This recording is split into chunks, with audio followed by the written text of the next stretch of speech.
This is the one you've been waiting for.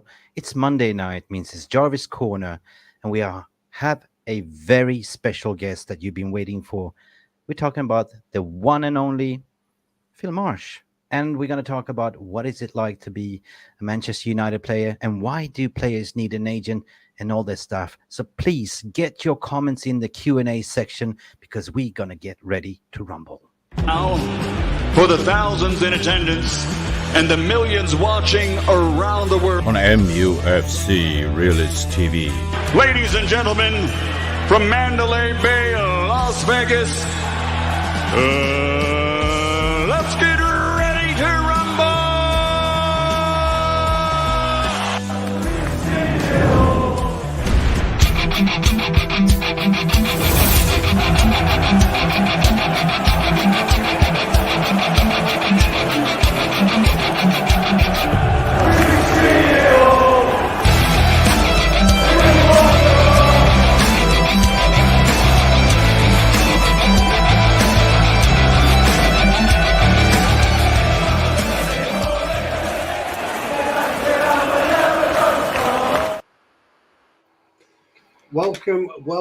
Welcome to MUFC Realist TV, and in particular Jarvis Cocker's Corner. Before we start and I introduce our very, very special guest, I'd like everyone in the VAR room to, with me, wish Jarvis's lovely daughter Olivia a very, very happy birthday. So from all my family to you, very, very happy birthday, Olivia. Guys, we've got a stellar lineup today. Not only do we have the gaffer in the house, Mick, so I've got to be my best behaviour. Jarvis as well. We've got ex-Manchester United footballer Phil Marsh. Phil, great to see you as usual, pal. Thanks very, very much for joining us. We've worked obviously on a few channels, a few podcasts now. But it's always been a review of the game, hasn't it? Or it's maybe been a preview. I've never really had a chance to kind of quiz you really on your experience with it, within the game. So hopefully you'll find another home here at MUFC Realist TV where we just love football and we love Manchester United.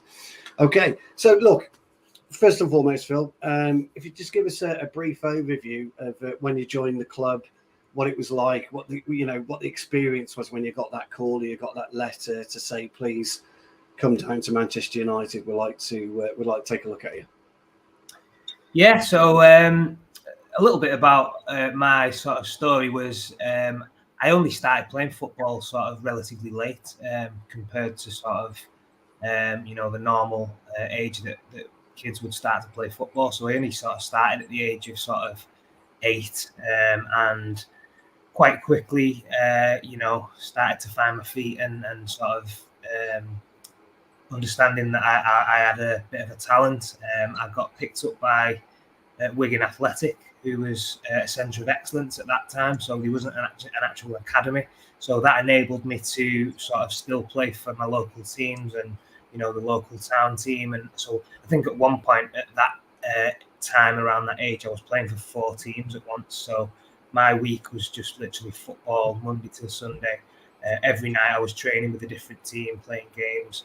I think it was around the age of 11, I played in a final. And I actually got scouted by Walter Joyce, who's Warren Joyce's dad. Warren Joyce's dad, yeah. Yeah, so he was at a game that I played in a final. I scored 2 goals and, got a phone call after the game, which, funnily enough, myself, my mum and dad weren't in at the time. It was my sister who took that call. And he basically just said that he wanted to have a chat and see if I would be happy to go on a trial. So I obviously was in a bit of a sticky situation at that point because I'd just signed a new 2-year contract at Wigan. Again, they was only a centre of excellence, but basically I was given an ultimatum at that point to sort of say if I was to go and do the trial at Manchester United, then obviously I would probably be burning my bridges at Wigan, and if it didn't go successfully, I would have been probably left out to sort of try and find another club. So it was a difficult situation, but I thought, there's no chance that I'm going to turn down an opportunity to go and have a chance and an opportunity to go and play for one of the biggest, if not the biggest club in the world, and it was a team that I'd supported. So I was absolutely made up, and I was lucky enough to sort of go in, and I think I was told I'd be going in for 2 weeks. He was going to have a look at me for 2 weeks, see how I got on. Yeah. And obviously, I'd be told whether they thought I would be good enough to sort of get a contract, or whether that would not be the case.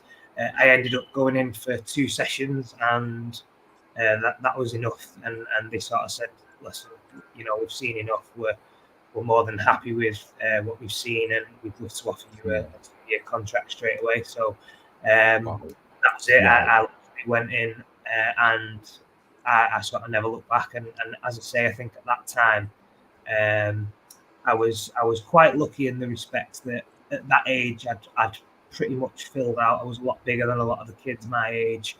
My strongest attributes was sort of my pace and my strength. I was still very raw, my touch and my sort of, all the other little bits needed refining. But I think at that age, I was just a lot bigger and stronger, and I knew that I had, that kind of advantage over a lot of the other kids that I was playing with at that age. So yeah, it was really good at that point. Can I just quickly ask a question?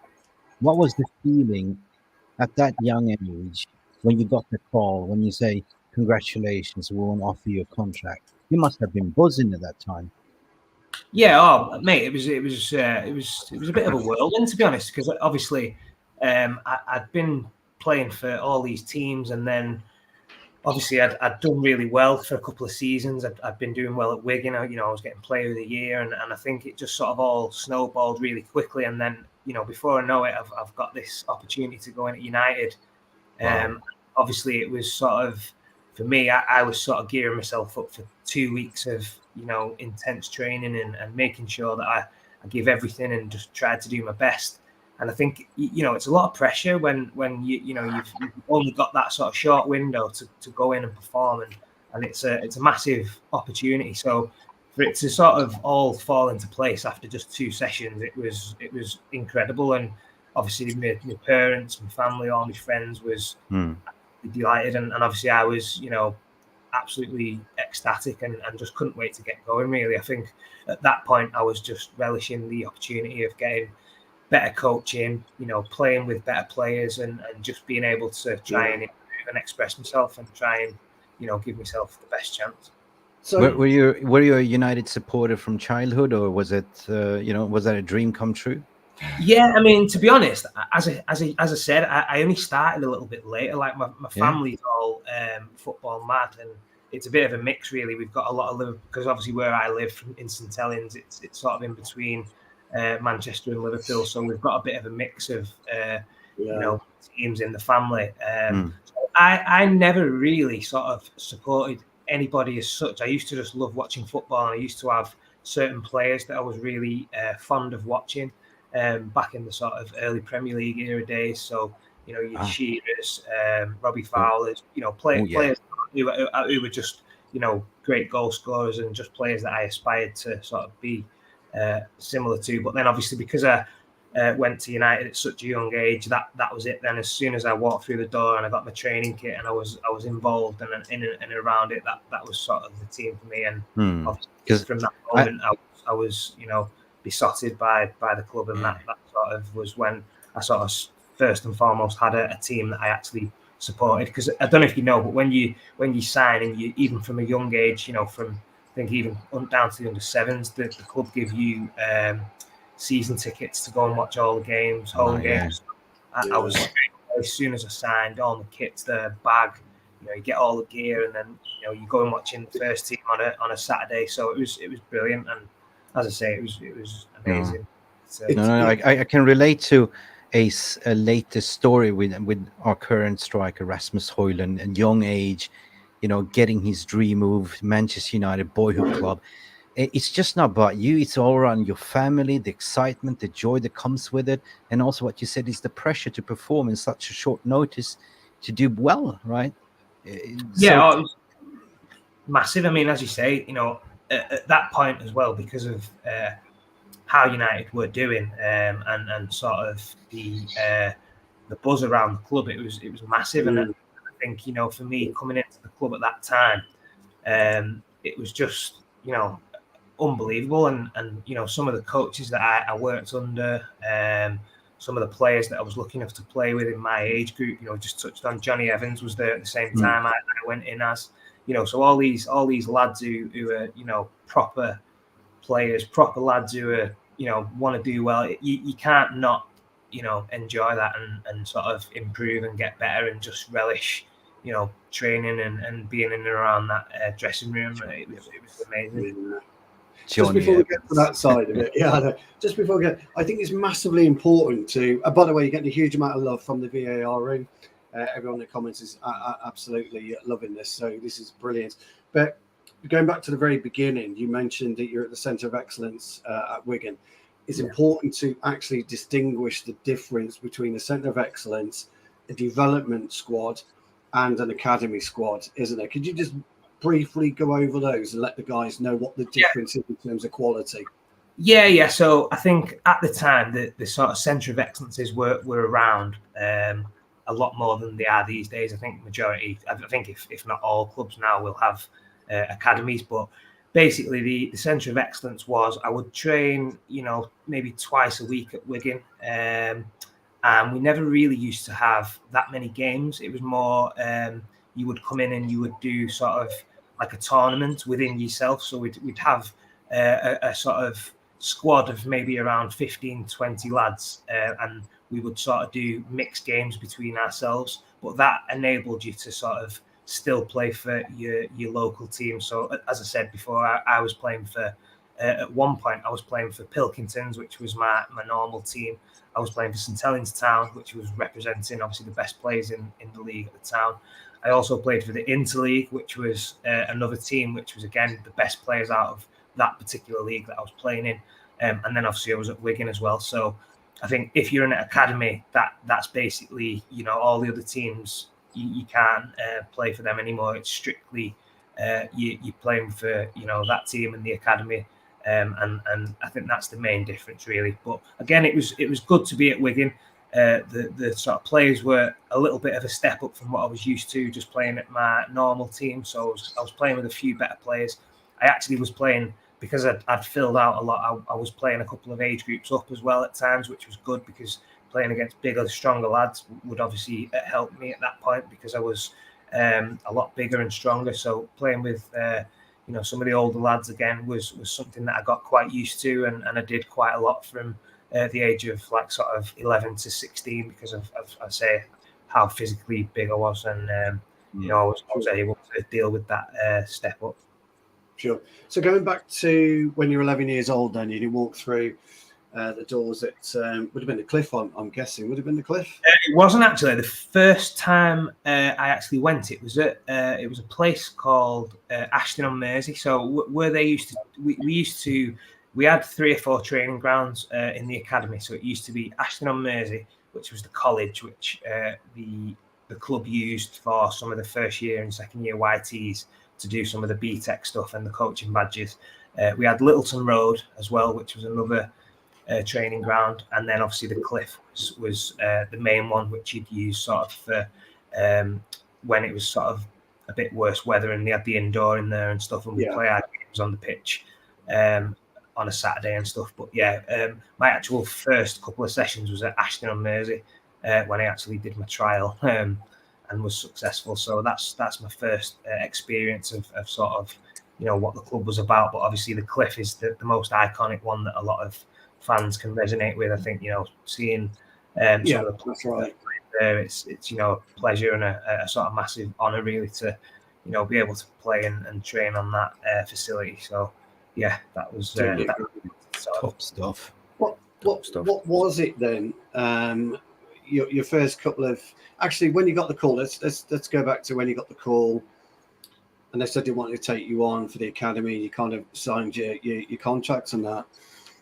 When you first walked through the door, you're looking at these certain players. You give us an idea of the types of players you were training with. Were you worried about anything? Did anything bother you, or was it like completely laser focused, I deserve to be here? Was there any kind of trepidation within your body, your feeling?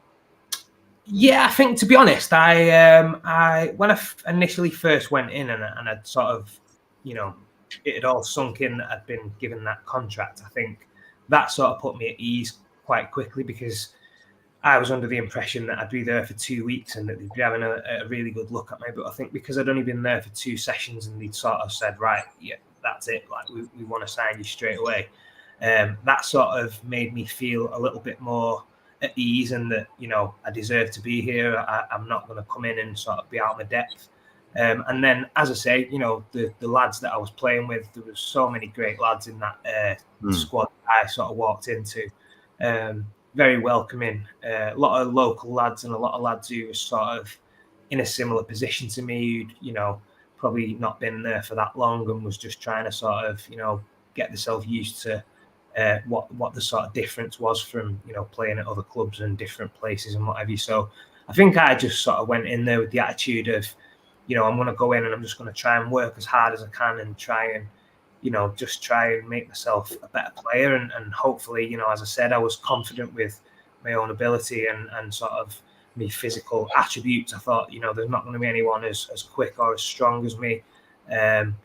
Although, there was a lot of players who was very good, and I just had a sort of newfound confidence within myself, because at that point, it had sort of happened so quick. I just felt, a little bit invincible at that point, where everything was just falling into place, and I didn't really see, anything was going to be able to stop me. So it was just a really good place for me to be in, and as I say, working with some of the coaches and so sort of, get that repetition in the sort of fine detail of what I needed at that specific time was brilliant for me. And as I say, I went from strength to strength after that. Phil, I just checked your Wikipedia page. I saw that you played at the academy 2005, 2006. You were around 20 years old, 1920.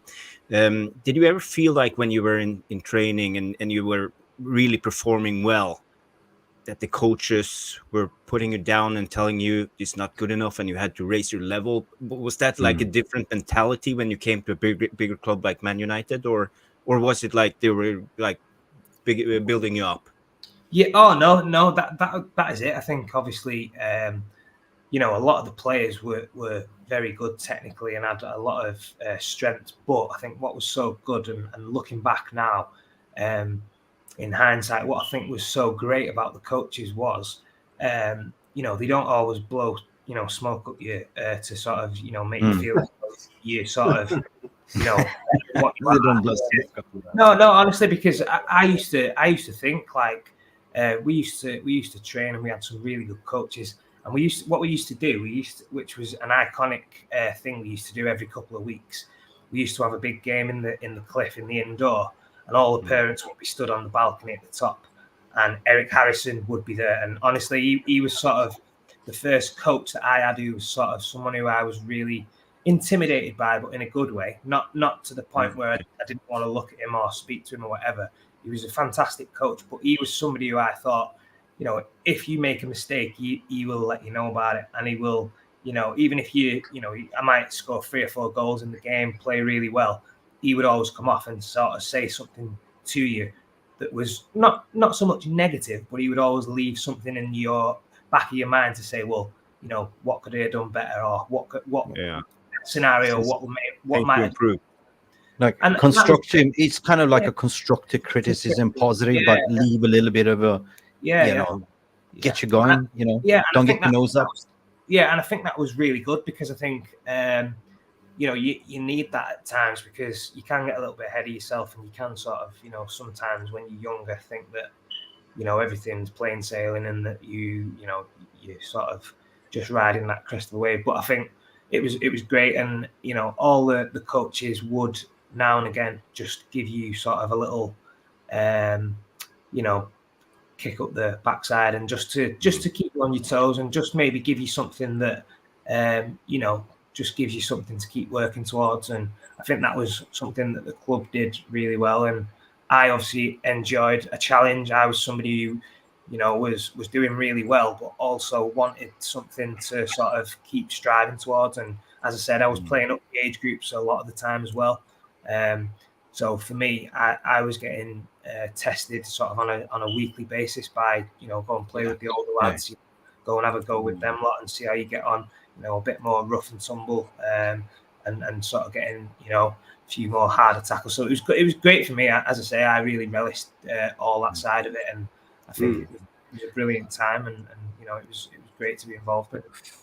Phil, can I ask a question? Can I ask a question? When you're in that environment, you have camaraderie, of course, but you have a very competitive environment as well because people are fighting for the places, right? How do you still stay abreast mentally, like, to keep going, to keep pushing and still not get picked?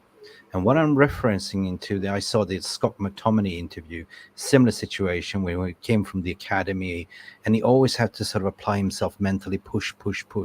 But the question is, like, I'm talking to you as a player, like, in that environment, you're in the biggest club in the world, you're fighting for competitions, and still you're putting your 110% in training and still don't get picked. Like, how do you pick yourself up and what keeps you going and driving all the time? Like, is there support from the manager, or is it more from the agent side as well to push you to keep going? Yeah, I mean, it is difficult. I think obviously, when you're a bit younger and stuff, I think it's a different scenario to someone like who's McTominay, who's came through and he's sort of in the first team. It is difficult. I think the only thing you can do as a player is just keep showing up well in training, keep applying yourself, getting into good habits. Don't let. I think a lot of players can start to feel sorry for themselves if they don't, maybe get selected or feel hard done by or dropped or whatever you want to call it. I think the best players are the ones who, use that as motivation and try and just, use that as fuel to try and prove the manager wrong or to just, even for themselves. I think a lot of players sometimes, fair enough, managers don't fancy you, you're not sort of in the system for whatever reason. I think as a player, you can only affect what you can do. So I would always be in the sort of position of, if I'm not going to play, if I'm not going to, be selected for whatever reason, I can only affect what I can do. I want to keep myself fit. I want to keep myself sharp. Yeah. I want to be ready if I'm called upon. I want to be ready if I'm called upon to come into the game and have an impact and show that I can come on and, make a difference in the game. And then not only that, I think, you want to still be showing up well, regardless, for your own reputation. Someone like Tommy now, if he's, sulking and coming on and just strolling around, not doing anything, other clubs are going to be looking at him. And if he's going to be moving on eventually, they're going to be saying, well, his attitude's not right. He's sulking. He don't like the way. But, I always see it as you come on, you do your best, you work your socks off. And then, you're still showing up well and you're doing the best for yourself as well as the club. Yeah. Because I think at times, as I say, football is a bit of a fickle, sport, and sometimes you fall out of favour. You might be, you might be in one week and then not the next, and you can sort of take that the wrong way. And about how you react to them little bits of adversity. I think the best players are the ones who, regardless of what happens, just show up well all the time. Just keep their head down and keep working out. Yeah, it's true, Phil. I agree what you're saying there, because you can have, there's a saying that in the industry, you can have bundles of talent, but if you don't have the application and mentality, talent will not get you anywhere. So the question to you, like, does the club look after the player or just the whole team? And what's the role of the agent? Like, because agent must play an important part in your entire development, because the way I see it and the way my experience is, the club only takes care of the team, but not the individuals. Yeah, no, I think it's pretty difficult for the club to sort of deal with every player individually. And I think obviously in a team sport like football, you can only pick 11 players, and you're going to have obviously a lot of players that are going to be disappointed on a weekly basis. And I think that is where someone like an agent does sort of step in and tries to sort of keep you happy, on your toes, motivated. That's sort of a difficult situation, because I think with agents, obviously, you know, if you're on a sort of a long-term contract and you sort of just in and out the team for whatever reason, I don't think an agent's going to be sort of getting too involved. But I think if you're sort of unhappy and you've been out the team for a long period of time and you may want to sort of, you know, make a sort of move away from the club, or you want to try and maybe have a discussion with the management about why you're not involved. I think that's where someone like an agent is really good to have, and will maybe, you know, be able to negotiate a But meeting. that is a common practice, though, that, you know, players, I mean, agents, they represent the player's best interest, of course. Like, you know, you do the 360-degree, you know, the counseling, the paying the bills, the branding, the PR. At the end of the day, like, you know, as an agent, you got to take care of your family, like, you know, what's best for your client. But has there ever been a point where, I mean, when you were playing, like, you know, did your agent say, like, you know, keep going, son, or maybe we should look out for a loan deal, or, you know, or was it more like, no, keep going, fighting, or nah, let's throw the towel in and go for where we can actually play more minutes? Because currently we're seeing United, big squad, a lot of players want to play. We saw Isaac Aron Hansen, you know, a talented Norwegian, midfielder, ask the same question, and at the end of the day, United just say, okay, here we go, we sold you, right? Because his agent, apparently Jarvis, was asking for more minutes, and at the end of the day came to a resolution to sell, right?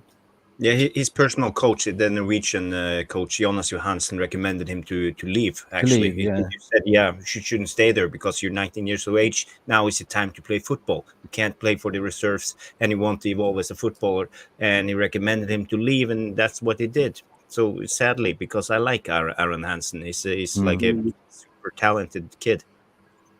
Just before getting into that, Phil, at what age did you become aware that you would or may or had to have an agent? And how did that come about? Were you having your parents, were they being seduced by agents, or was there one particular person you had in mind through the club?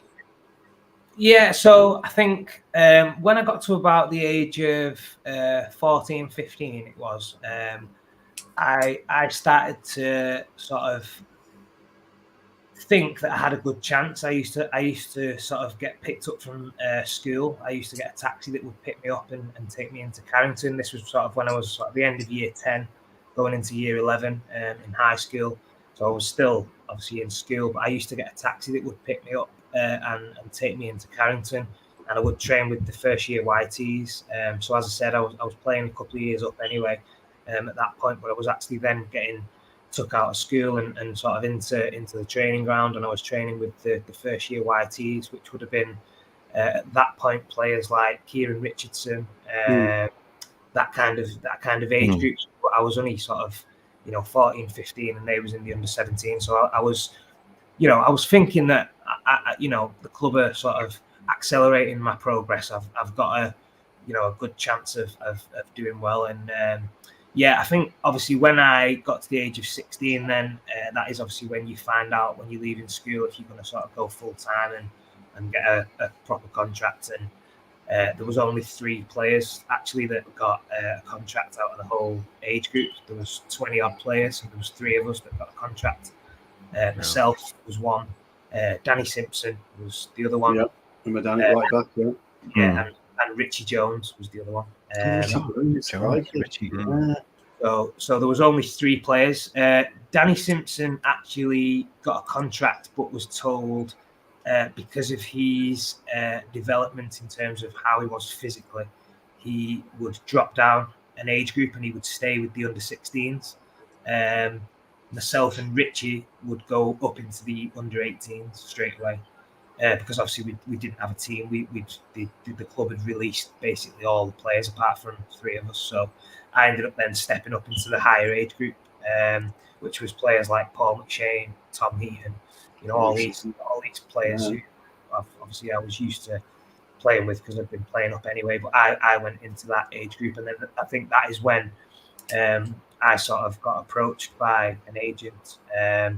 And sort of was sort of that came about actually. Funnily enough, it was the same agent that Richie Jones had. I think he just sort of said, "Oh, has Marsh got an agent?" And and I think it was just through Richie that he'd sort of said no. I don't think Marsh's got an agent, and then I ended up getting a phone call off this particular agent, and he just basically said to me, "I want to look after yourself and Richie, and any problems, any queries, anything that you need, I'll be there to support you." Yeah, that was sort of how my first interaction with an agent came about. So it wasn't through the club, or it wasn't through myself. It was just really someone reaching out to me through one of my teammates, really. So how did you feel? Because at that particular time, Jarvis's left foot could have been your agent. The way that it was. I mean, there's no regulation. I could have bumped into a chippy and said, "Oh, I'm a football agent. Can we work?" How did you gain the trust then of this person? Because I don't know at that particular time, and maybe you can enlighten us. You don't have to. We don't want any personal information from you, but agents obviously have an end game of a commission or a percentage. So at that age, they're gambling, I'm guessing, on where you're likely to be. Was there any fees involved, or anything like that? I mean, you don't have to answer. I'm happy to comment on this.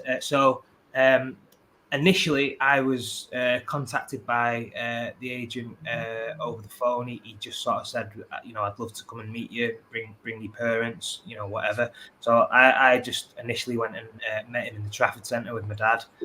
We just had a bit of a sit down, a chat. He told me obviously a bit about his background and some of the players that he had on his books. Just basically told me that he was just going to be there for me if I needed anything. He basically gave me an Adidas contract as well. So I was going to ask you about that. Yeah. So at the time, the club was sponsored by Nike. So we used to get all Nike boots given to us and all this, that, and the other. But I think it was about a couple of weeks after I'd been introduced to him. We'd had a chat. He sort of said, "Listen, Adidas have said they want to sponsor you. So if you want to, you'll get paid a little bit of money for wearing the boots. I'll give you tracksuits and packing." So I was a bit like, "Oh, okay." And I'd spoke to the club and they said, "Yeah, that's fine, not a problem. As long as you wear the Nike stuff for training and stuff, you can Adidas boots. That's not a problem." So that was sort of my first initial interaction with the agent. So I was thinking, "Oh, well, this is, as a young kid, this is great. I'm getting paid a little bit of money. Wear some Adidas clothes. I'm getting, every couple of months, I'm getting a package with, tracksuits, t-shirts, polos, shorts. This is brilliant." And then I think for the initial first couple of years, the agent really didn't have that much to do because obviously I'd signed a 3-year contract with the club and obviously I did really well in it. And I was just sort of going from strength to strength up until obviously you'll know about this, Stu. Obviously the accident, and then that was when sort of my agent sort of was there and sort of helped me renegotiate an extra year on the contract because obviously the incident wasn't anything to do with me. It wasn't my fault, but obviously I knew I was going to be out for a long period of time, and it helped me an extra year put on my contract. That was sort of the first sort of thing that he did for me, which was of a real importance to me because obviously I'd missed out on that year of progress when I was doing really well. That's massively important, and thanks for bringing that up. Really, again, feel free to divulge what you want to, what you don't want to about that. But the reason I want to talk about agents is, and it never gets, we all see it, and we've spoken about it, us three, plenty of times, Phil. As you probably imagine, agents are the scourge of football, blah blah blah blah blah. But how important was he to help nurture you through that period outside of the game, because you were going to be out for a long period of time, and to help guide you and to keep your spirits up, because obviously you're going in and out the club physio wise, etc.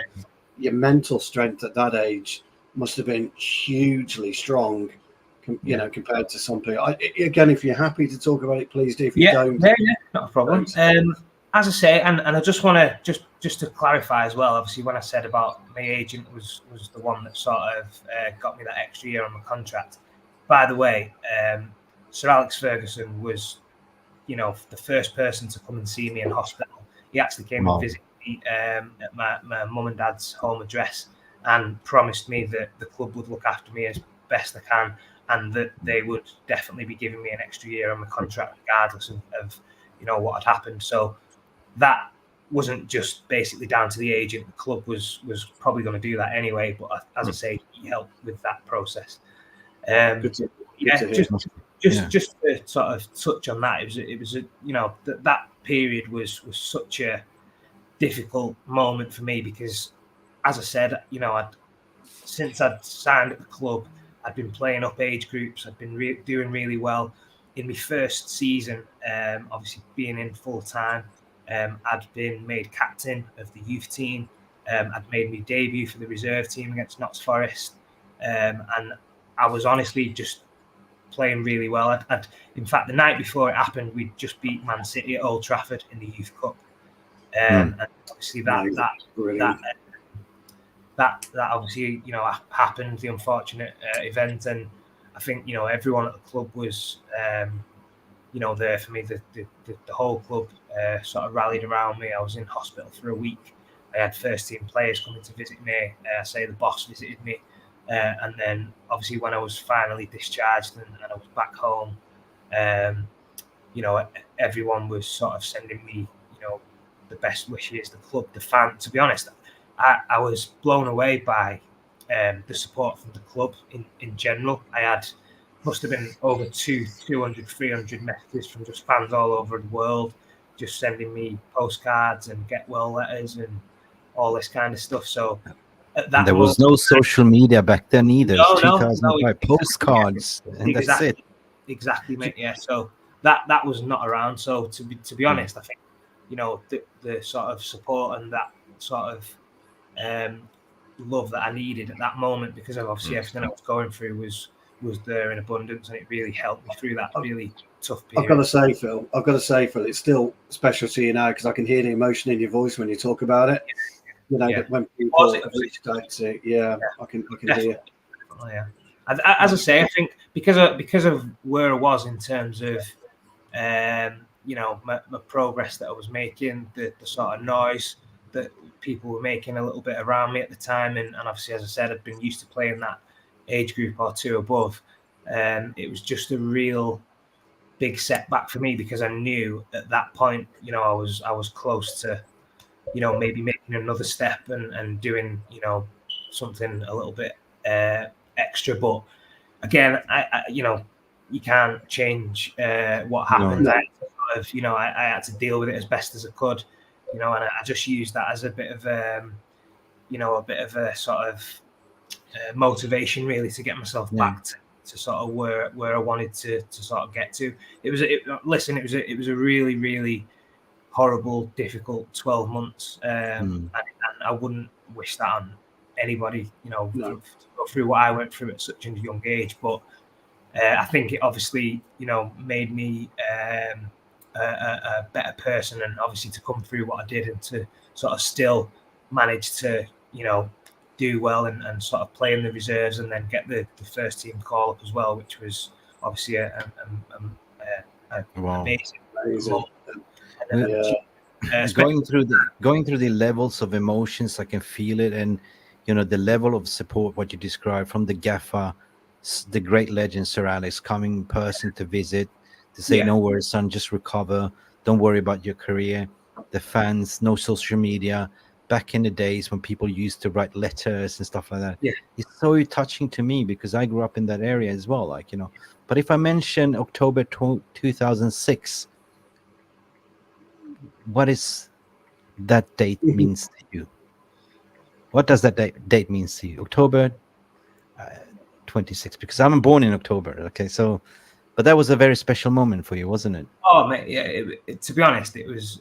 I can still remember it, like it was yesterday. And for me, it was, after everything I'd been through, especially to sort of come back and to finally get that opportunity and that moment to sort of play in the first team. It was, such a. It was sort of a little bit like a weight had been lifted because I knew that I'd worked so hard and I'd sort of been knocking on the door a little bit, and obviously after everything I'd been through, I felt like as though, you know, there's not much more really I can do, and it was just a magical moment to finally get that, you know, nod of approval. And the manager, to be fair to him, he told me that you know, this wasn't out of sympathy or anything. This was, you know, you're involved in the starting, and you're there on merit because you've been, you know, doing really well in the reserve team, and you've sort of shown that mental strength and what we, you know, we expect and what we need players to have who represent the club. So yeah, it was an unbelievable moment, and obviously to sort of play in the game and start up front with Ole Gunnar Solskjaer and Alan Smith. Wow. Yeah, Smithy. You made your debut on that. You made your debut, if I remember, 2-1 victory, right, in the cup. Yeah, Cup, right? Yeah, Crewe it was right? Crewe Alexandria away, and we won the game 2-1. Kieran Lee, actually, another young lad who was sort of on that night, who came on and actually scored the winner. So you know, it was a great night for a lot of the younger players. There was I think there was maybe 5 or 6 that night who actually, you know, made the debut. So it was a great night. A lot of the younger players got an opportunity to sort of feature in that game. And as I say, I think it was really difficult at that period for the younger players to try and even get anywhere near the first because of how good the squad was. Yeah, I wanted to ask you about You that. started on top with Alan Smith, right? And your number was Smithy. 41, right? Yeah, 41. Well, I hope you still got that shit. But I did want to ask you something. And Jarvis, I want to get you involved in this as well, please. But I think, again, it's massively important to not underestimate just how tough it was playing reserve level football. In fact, it was harder than playing first team football at that time because you had been playing against players, first team players that were coming back from injury, hardened pros a lot of the times, weren't you? And do you remember that, Jarvis, that type of era when reserve football? And how does that differ today to under 21s? It's not 23s anymore, is it? It's under 21s again. I'm really confused by them. Where they're only allowed maybe 1 or 2 over size players. So back in the day, just give us a flavour of the types of players you were playing against at the reserve level and how tough it was from your recollection, if you don't mind.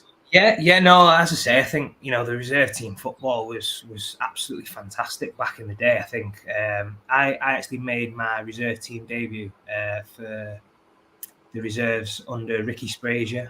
And Ricky Sprazier, crikey. Yeah, it was away at Nottingham Forest. It was my first game. And I remember I obviously was only a young kid at the time.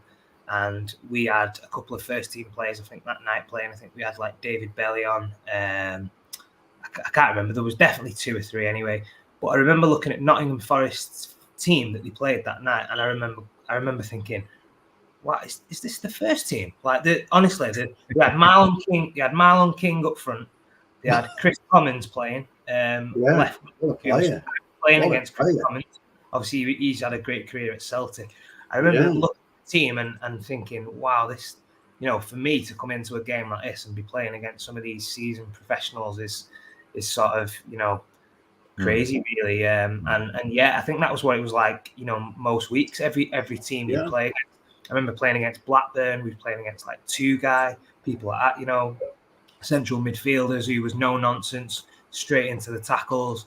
Every team that you played against, you would definitely have at least 2 or 3 first team who were definitely in there. And as I say, you'd have some of the ones who are coming back from injury, some of the young players that are sort of on the fringes of maybe breaking into the first team. So the standard of the reserve team football at that period was very good, if not, you know, the best it's ever been, I think, because you had a great mix of young and experienced players at that time. So yeah, it was great to be involved in.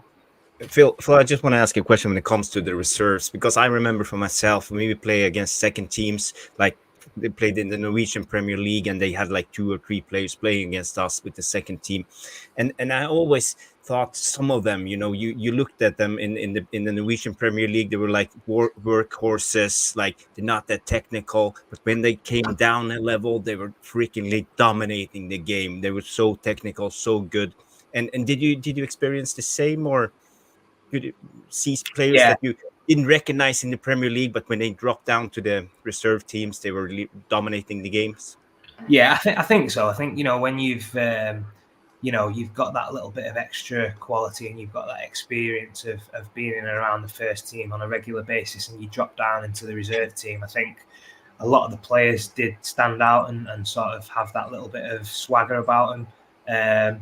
For me as a young player, you know, you sort of looking at that and thinking, right, I want to try and, you know, pick little bits out of that to sort of add to my game. But then at the same token, you're like, right, I want to get up and amongst them, and I don't want to let them be, you know, walking around with a cigar and just spraying balls and, you know, no one.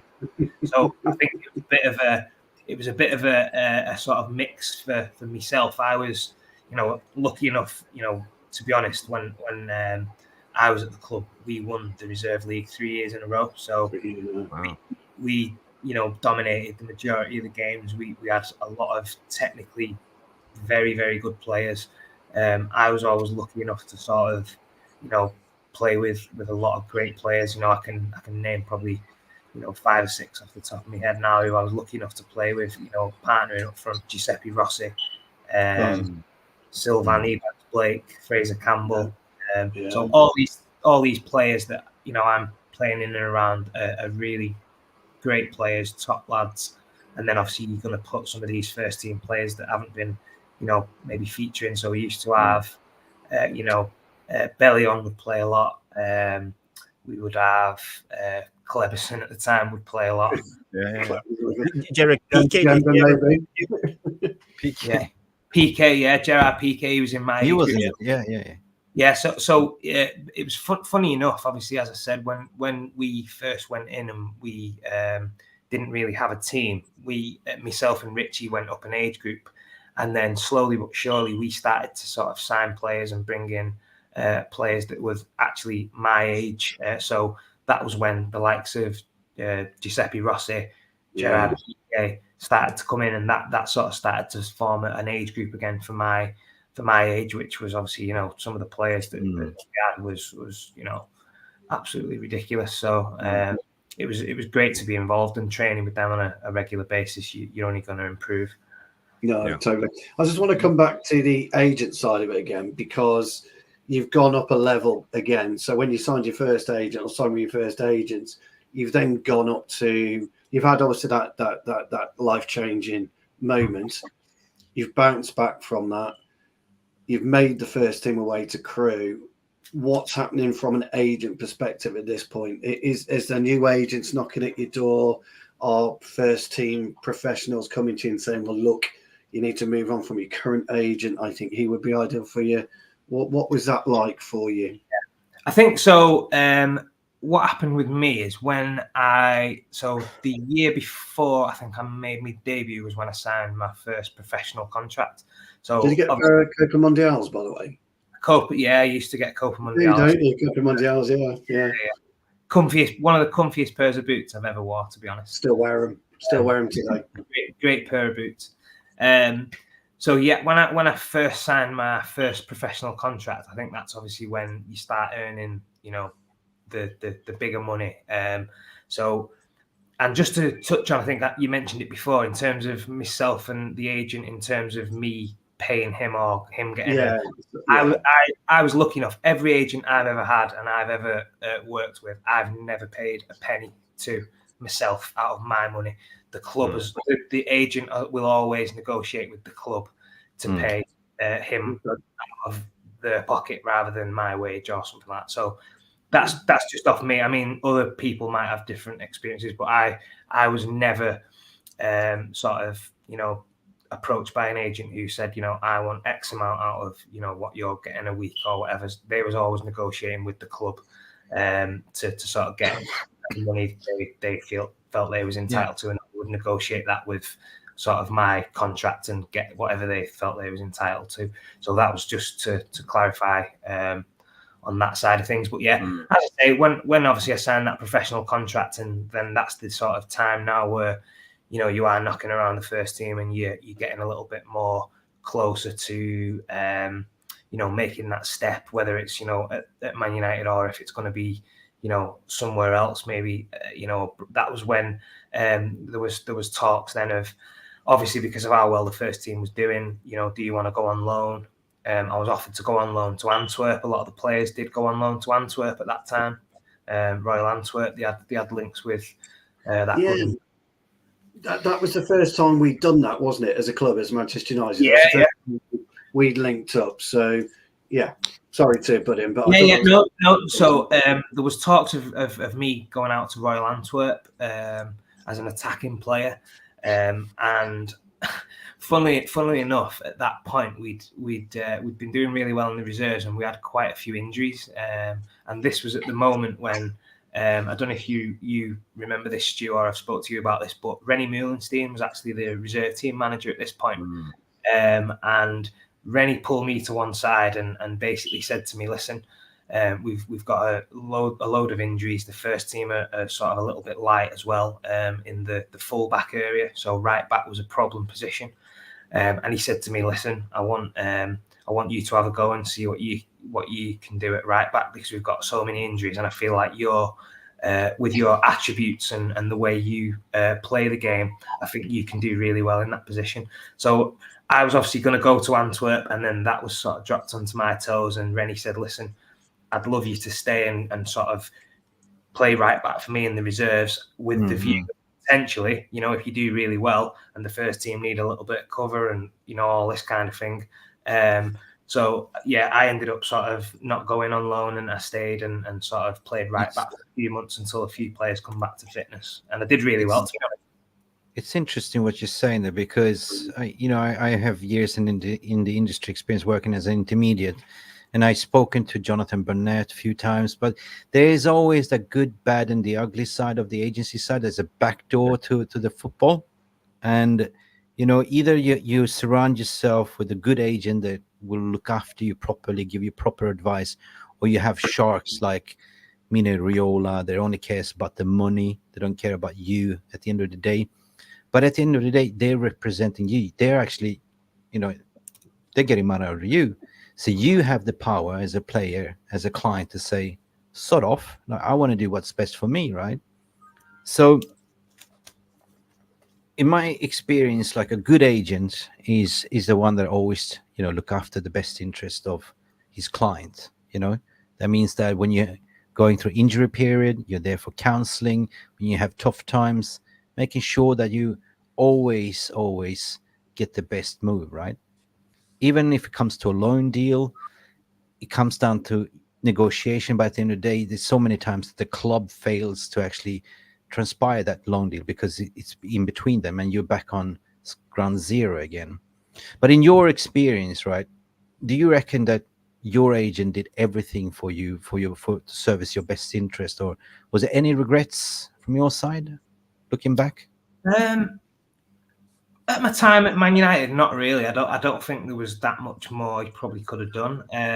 The only problem and issue I had, and to be honest, this is something that was sort of taken out of probably his hands. So when I actually came to the last year of my contract, and I had the chat with Sir Alex Ferguson, and he basically said to me, "Listen," he said, you've done really well in the reserve team now for the last 2 or 3 seasons. You've won the league every year. You've played in the first team, albeit only made one appearance, but because of how good the squad was, and obviously the sort of relentless nature that the club was winning, titles after titles.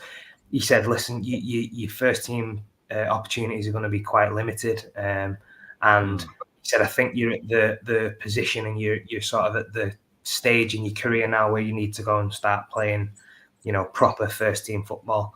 And to be honest, I sort of understood, and I was sort of gutted because I really didn't want to leave. It was all I knew. I'd been at the club for 10 years, and I was sort of, so close to sort of maybe getting that opportunity. But I knew deep down that, some of the players I was trying to get in ahead of, Rooney, Van Nistelrooy, At that time, it was just basically impossible. So I then obviously was sort of knowing I was sort of leaving at the end of that season, and I would obviously be looking for a new club and somewhere to go and try and sort of kickstart my career. That unfortunately then is where obviously the agent situation was sort of took a little bit of a weird twist, and he sort of like went MIA. He just went missing in action. Yeah. And But listen. At the end of the day, like you actually lived the dream. What me, I played the game. Jarvis played the game. You know, Stu Woolley is still playing the game. You also playing the game. But guys, come on, you played with legends like Roy Keane. Everyone wants to know, is he really Roy Keane? Like, the brutal Roy Keane. I mean, you played next to Van Nistelrooy in training. Come on, this is legends, man. Seriously. yeah, honestly, I mean, to be honest, I always think like. Oleg on his culture as well. Yeah, to be honest, I always think, and I think, from a personal and a selfish point of view, I wish maybe I'd have been at the club sort of 10 years later, so I would have had more of a chance of playing in the first team. But then, when I think back, and obviously the players we've just mentioned there, I was lucky enough to play alongside some of them and, train with them on a daily basis, speak to them and be able to have conversations every single day in the canteen, and just mixing with them kind of people and them players was such an amazing experience, which not many people get that opportunity, and I was doing that every single day for every day. Yeah. Two questions, follow-up question from my side. Who was the one that you were actually shitting bricks for meeting in the training pitch, and who was the one that you actually had the best connection with in terms of the senior players? Yeah. First team players who are sort of, well, to be honest, I'll tell you a funny story. So when I actually trained for the first time with the first team, I was told by Mick Phelan, he was like, right, you with the first team today, make sure you're out on the pitch for whatever time. And there was myself and a couple of other younger lads who was playing in the morning on the session with the first team. So as I walked over, and I sort of, was just looking at some of the players, and I was like training with Scholesy and Rio and Rooney and Ronaldo. I was just like, this is unbelievable. So we got into a possession drill, and I was put on the non-Bibs team, which was not the team that Scholes was on. So I was thinking, because I've watched the first team and I've watched him train, and I always think if you're on Scholes' team, you've basically won the possession drill because he's just that good. So anyway, I'm on the non-Bibs team, and Scholes is on the Bibs team, and I'm like, right, I just want to tackle him once or just get near him or whatever. Honestly, I remember thinking, I was just like, honestly, I'm trying to just stand within a meter of him and try and just get near. I just couldn't get near him, and I was thinking, wow, this is such a step up from the reserve team football. Yeah. And then obviously, so that went horribly wrong. So I was thinking, wow, this is a different, ball game. And then he said, right, we're going to go straight into a game now. So it was an 11v11 game, and he's put me on the right hand side of a sort of four in midfield. So I'm playing against Gabriel Heinze. Oh, and honestly, I'm not messing. The first pass I got played into me, I think it was Scholes actually like pinged the ball into me, and I brought it down really nice on my chest, and I'm back to goal, and I just felt this absolute honestly wiped me off the pitch. I was like rolling off the pitch because he smashed me that much. Gabriel flew off the pitch. I remember turning around thinking, what's going on here? Gabriel Heinze is just looking at me as if to say, like, get up and get on with it, mate. Yeah. So, yeah. Argentinian warrior like Licha. Yeah. So literally, I was like, wow, this is incredible. So I knew then, obviously, I was in for a tough test, and it was just, so I would say in terms of like my experience, Heinze was so hard to play against in training. He just was. He would just train how he played, full-blooded tackles. Even like I remember there was a ball got played in at the back post, and I probably was never going to get it anyway, but I've sort of gone up to challenge, and he like elbowed me in the side of the head as he's gone up. I was thinking, this is only training. I'm only a young kid, and he's absolutely like flattened me off the pitch, and he's like elbowing me in the head, and I was like, wow. But after training, I remember I was walking in, and he came up behind me, Heinze, and he like put his arm around me and was like, obviously he couldn't really speak very good English, but I remember him saying like, "Oh, like don't worry." Like he was just laughing and joking, saying like, I train as you play and all this kind of stuff. And I was like, what? Like, but that Good first lesson. was a great lesson for me, because then I knew every single time that I was asked to go with the first team, you have to be on your actual A game. Otherwise, you just get swept away, because if you're not on it and your touch isn't on and you're not mentally prepared to be, mixing with the big boys, then you just, it's a different level. So it's interesting that you mentioned Gabriel Hanze, because Licha Martinez, his idol is actually Gabriel Hanze.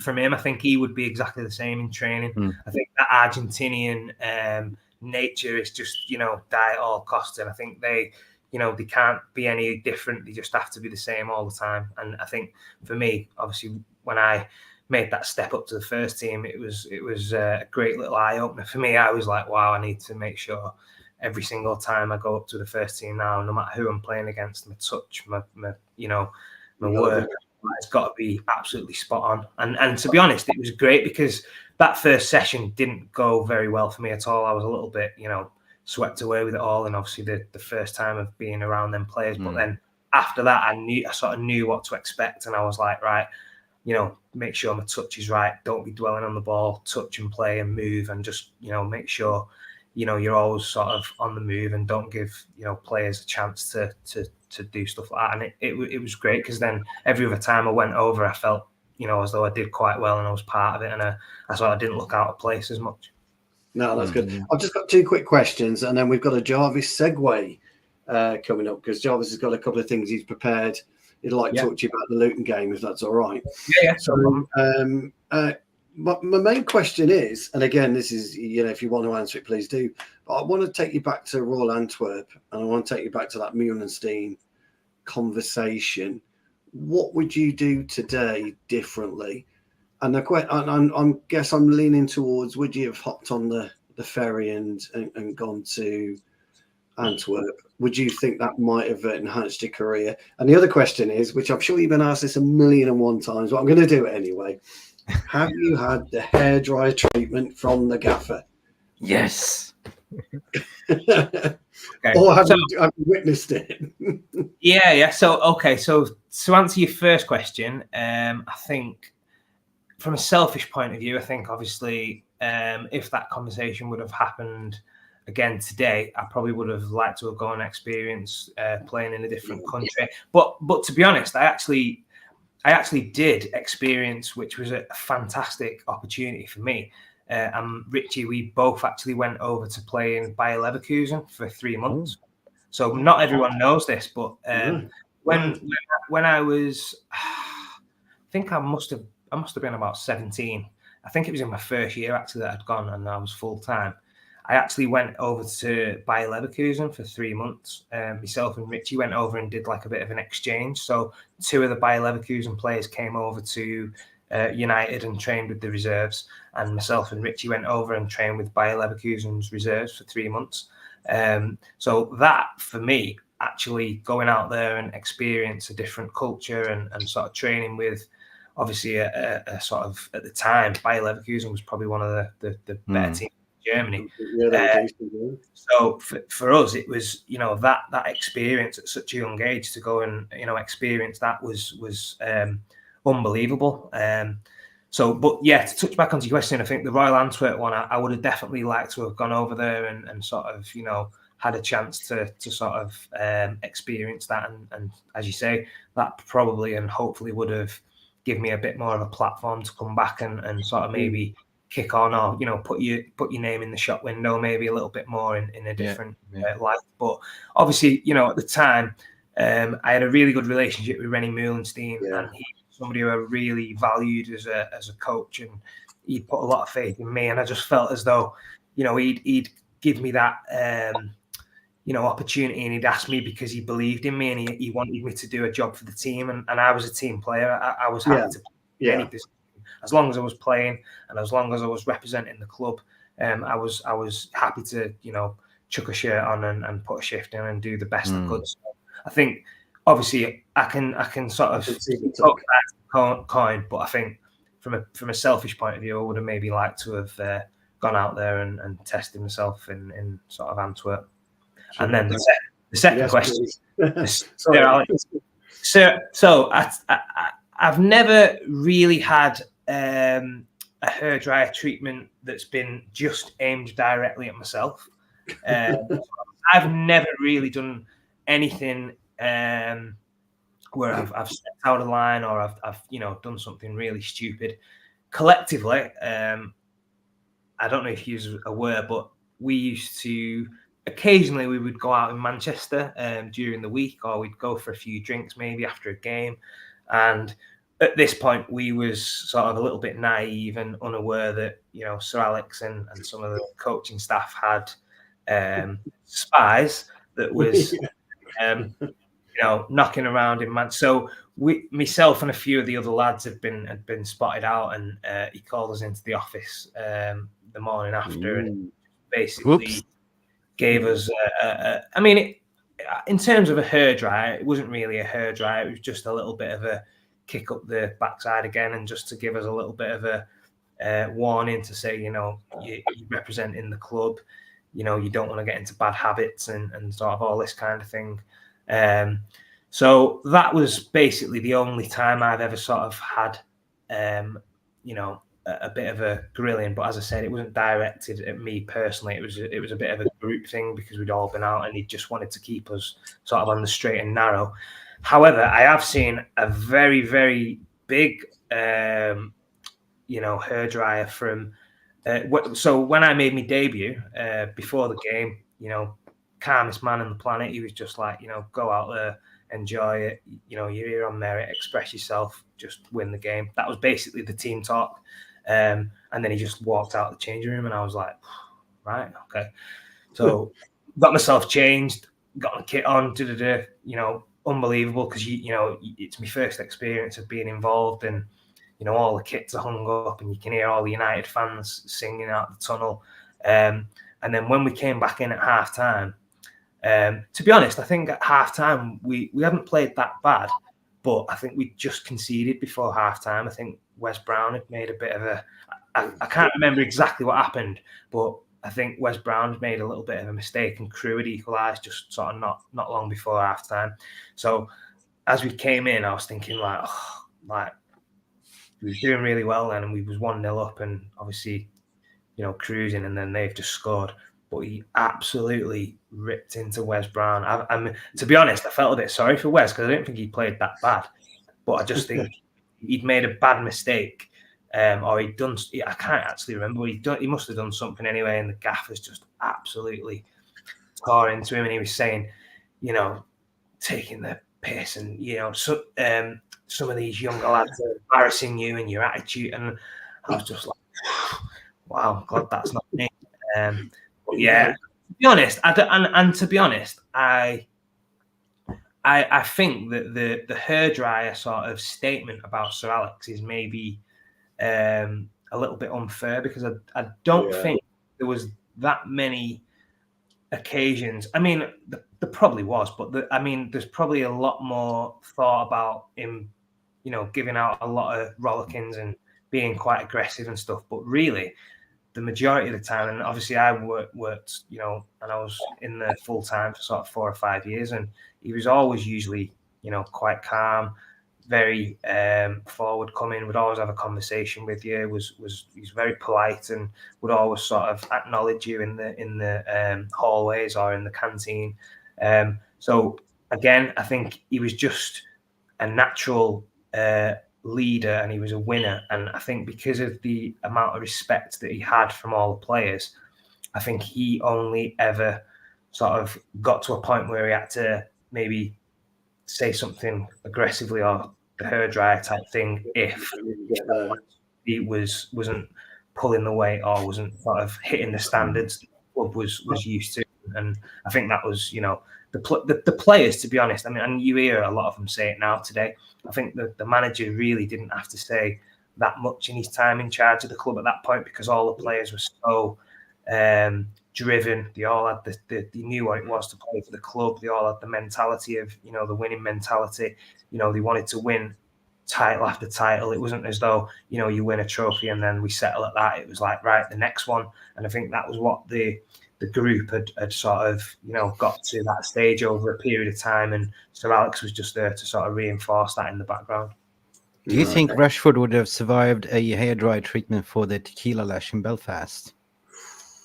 I don't know. I think, to be honest, a lot of these players in the modern era would I think Sir Alex would probably struggle with, you know, keeping them contained and on a leash, because I think the game's changed so much now, and the amount of power the players have got, it's so difficult for managers and people to sort of, you know, keep them on the straight and narrow, because there's that much going on in social media, and it's a lot more difficult nowadays. I think obviously back when I was at the club, and as you said, there wasn't that much in terms of social media. Everything that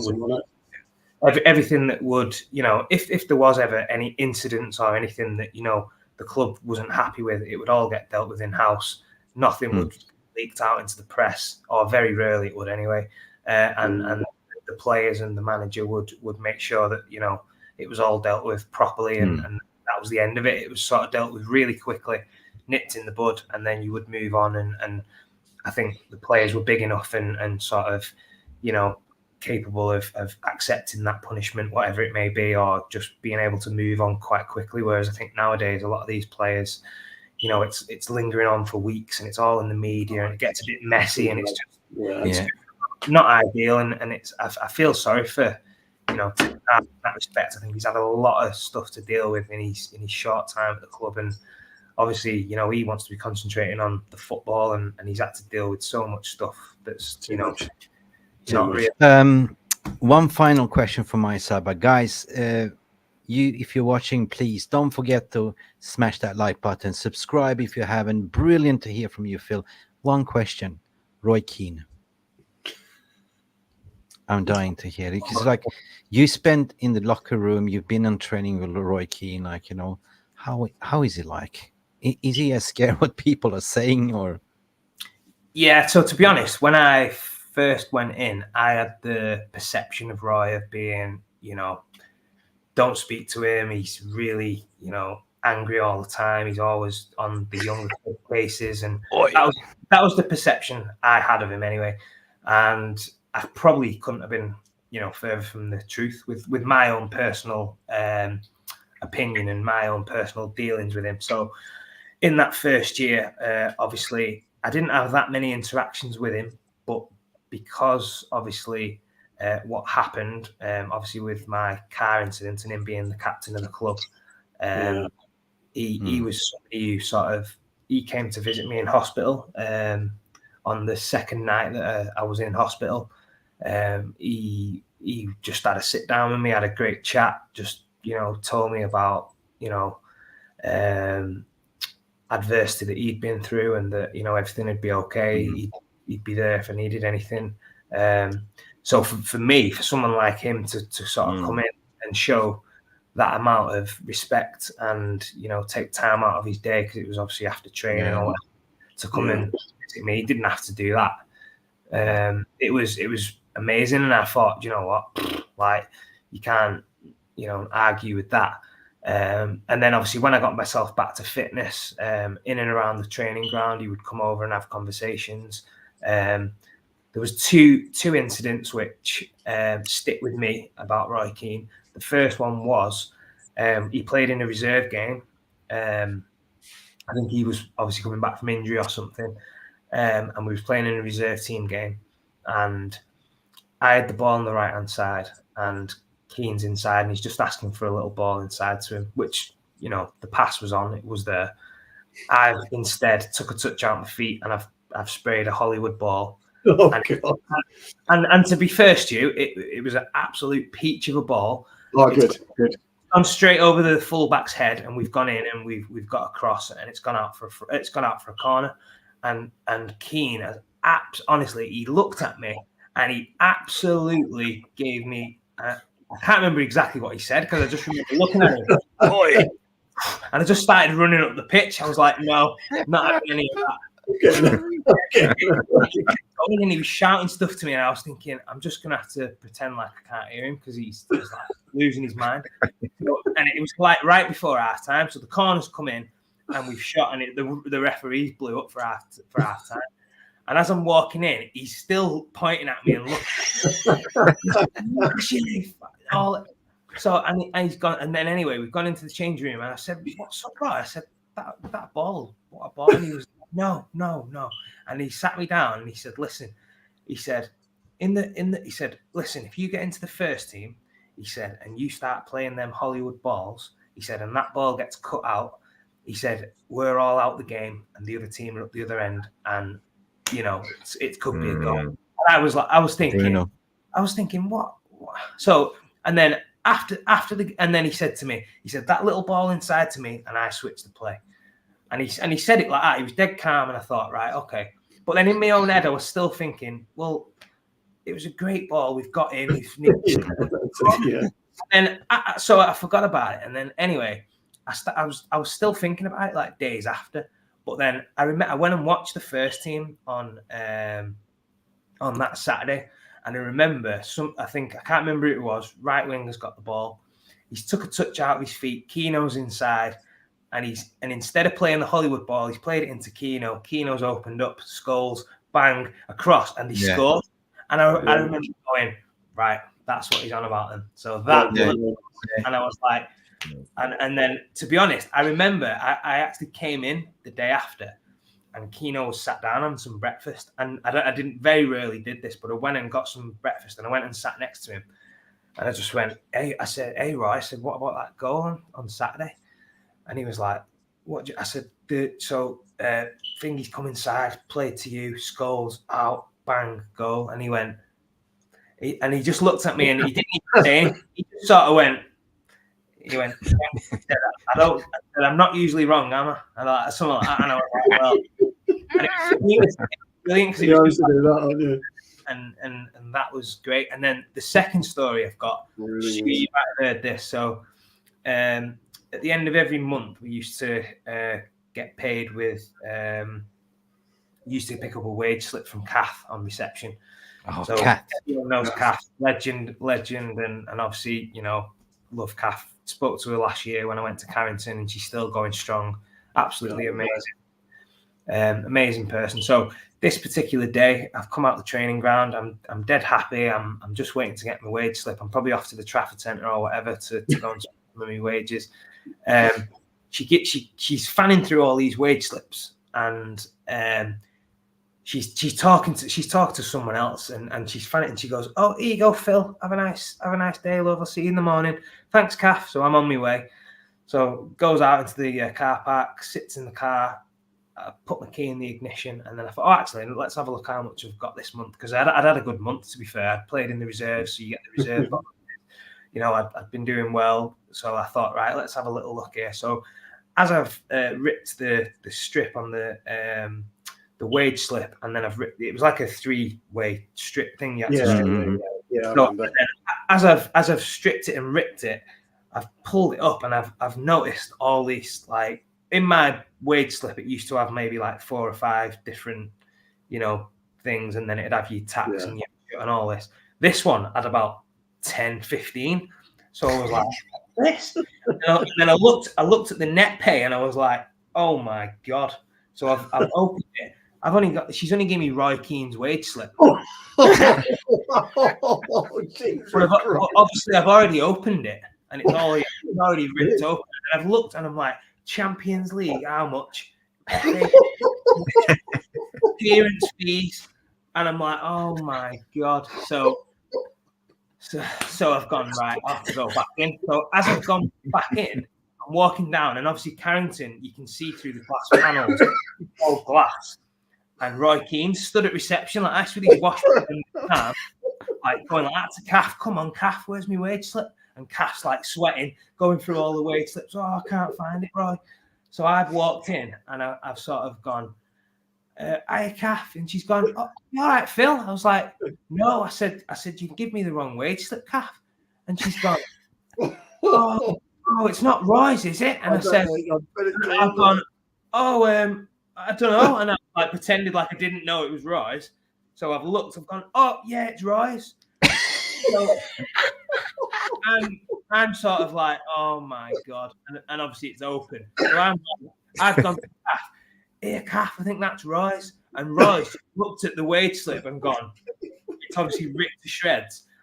So Cass gone, oh, I'm really sorry. She went, it's my fault. I'm so sorry, Roy. Here's your wage slip.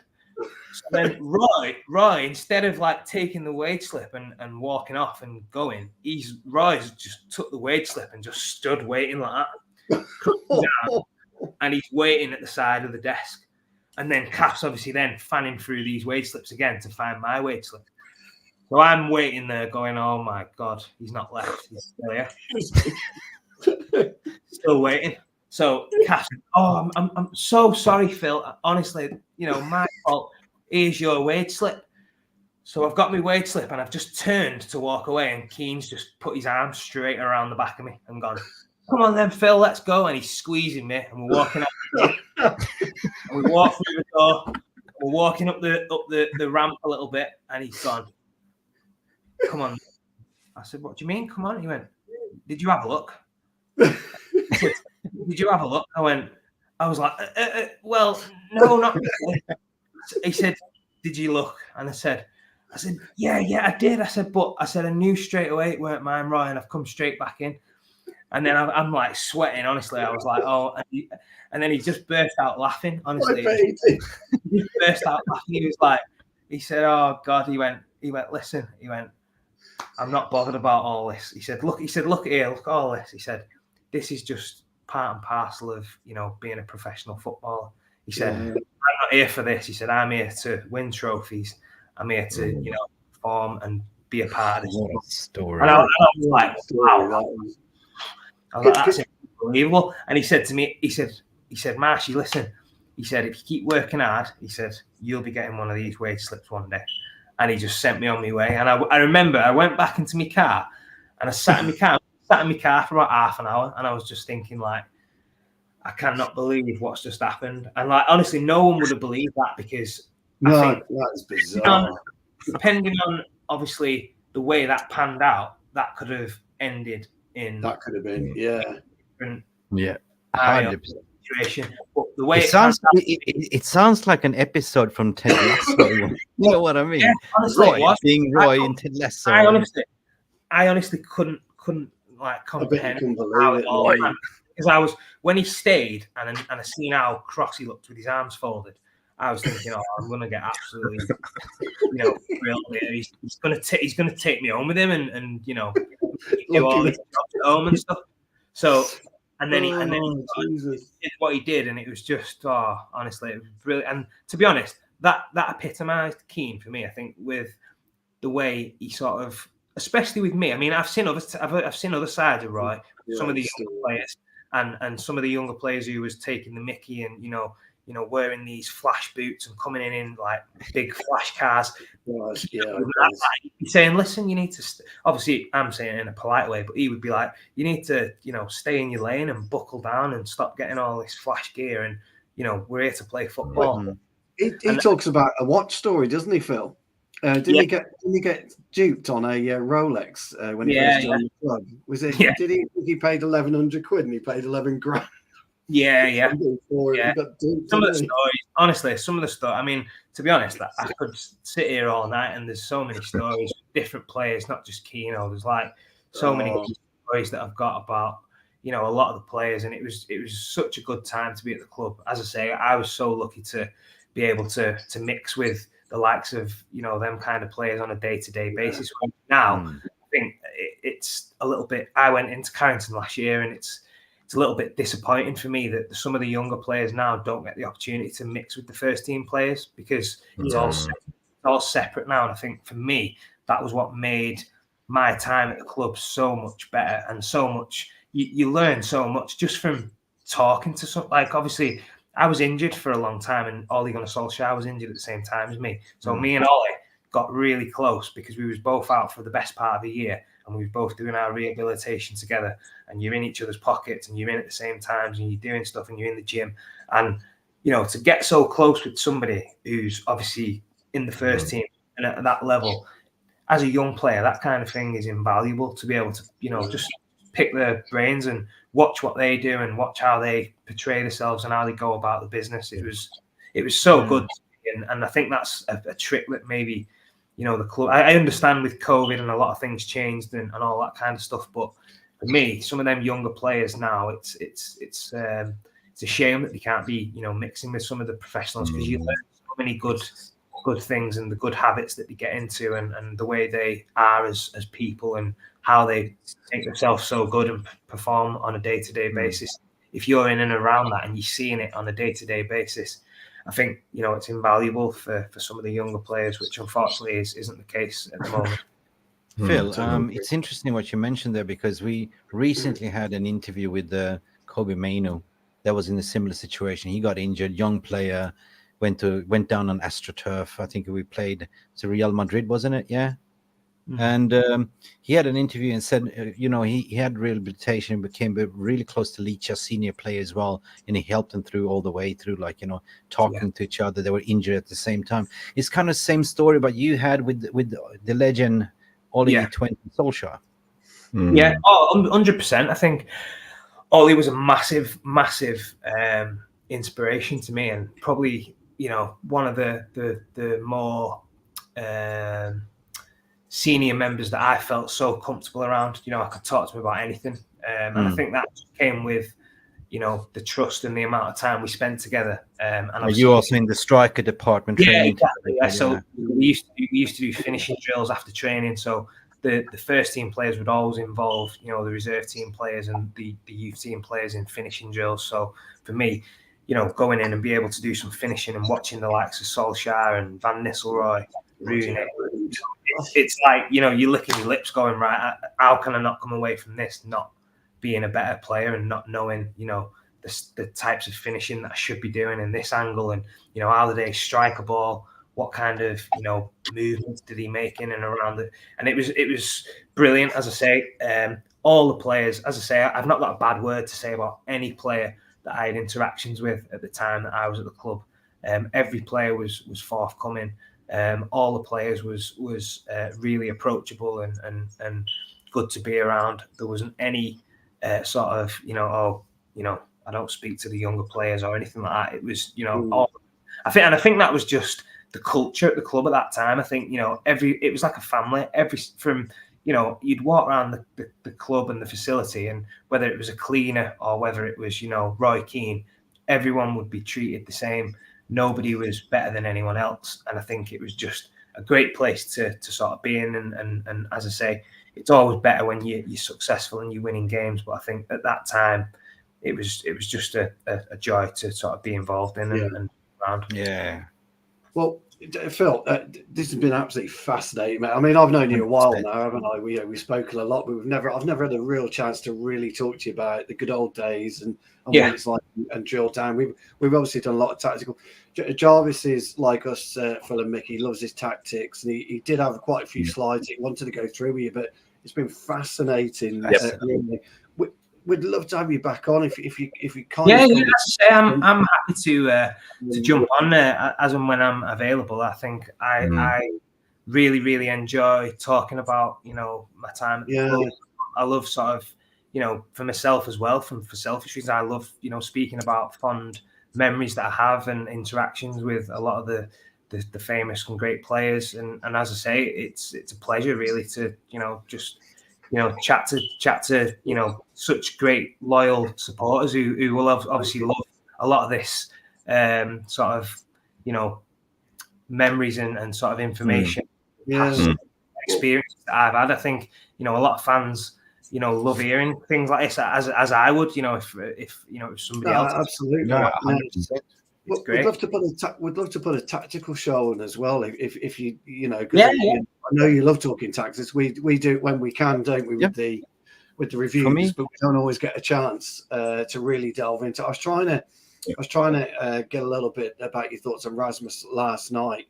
Yeah, but it was difficult because we've got to get round. We haven't had a short show, but Jarvis, me and Jarvis are going to start to do a more technical and tactical stuff, and we'd love to have you on board with that. If you No, as I say, if I'm free and I'm available, I'm more than happy to jump on and God.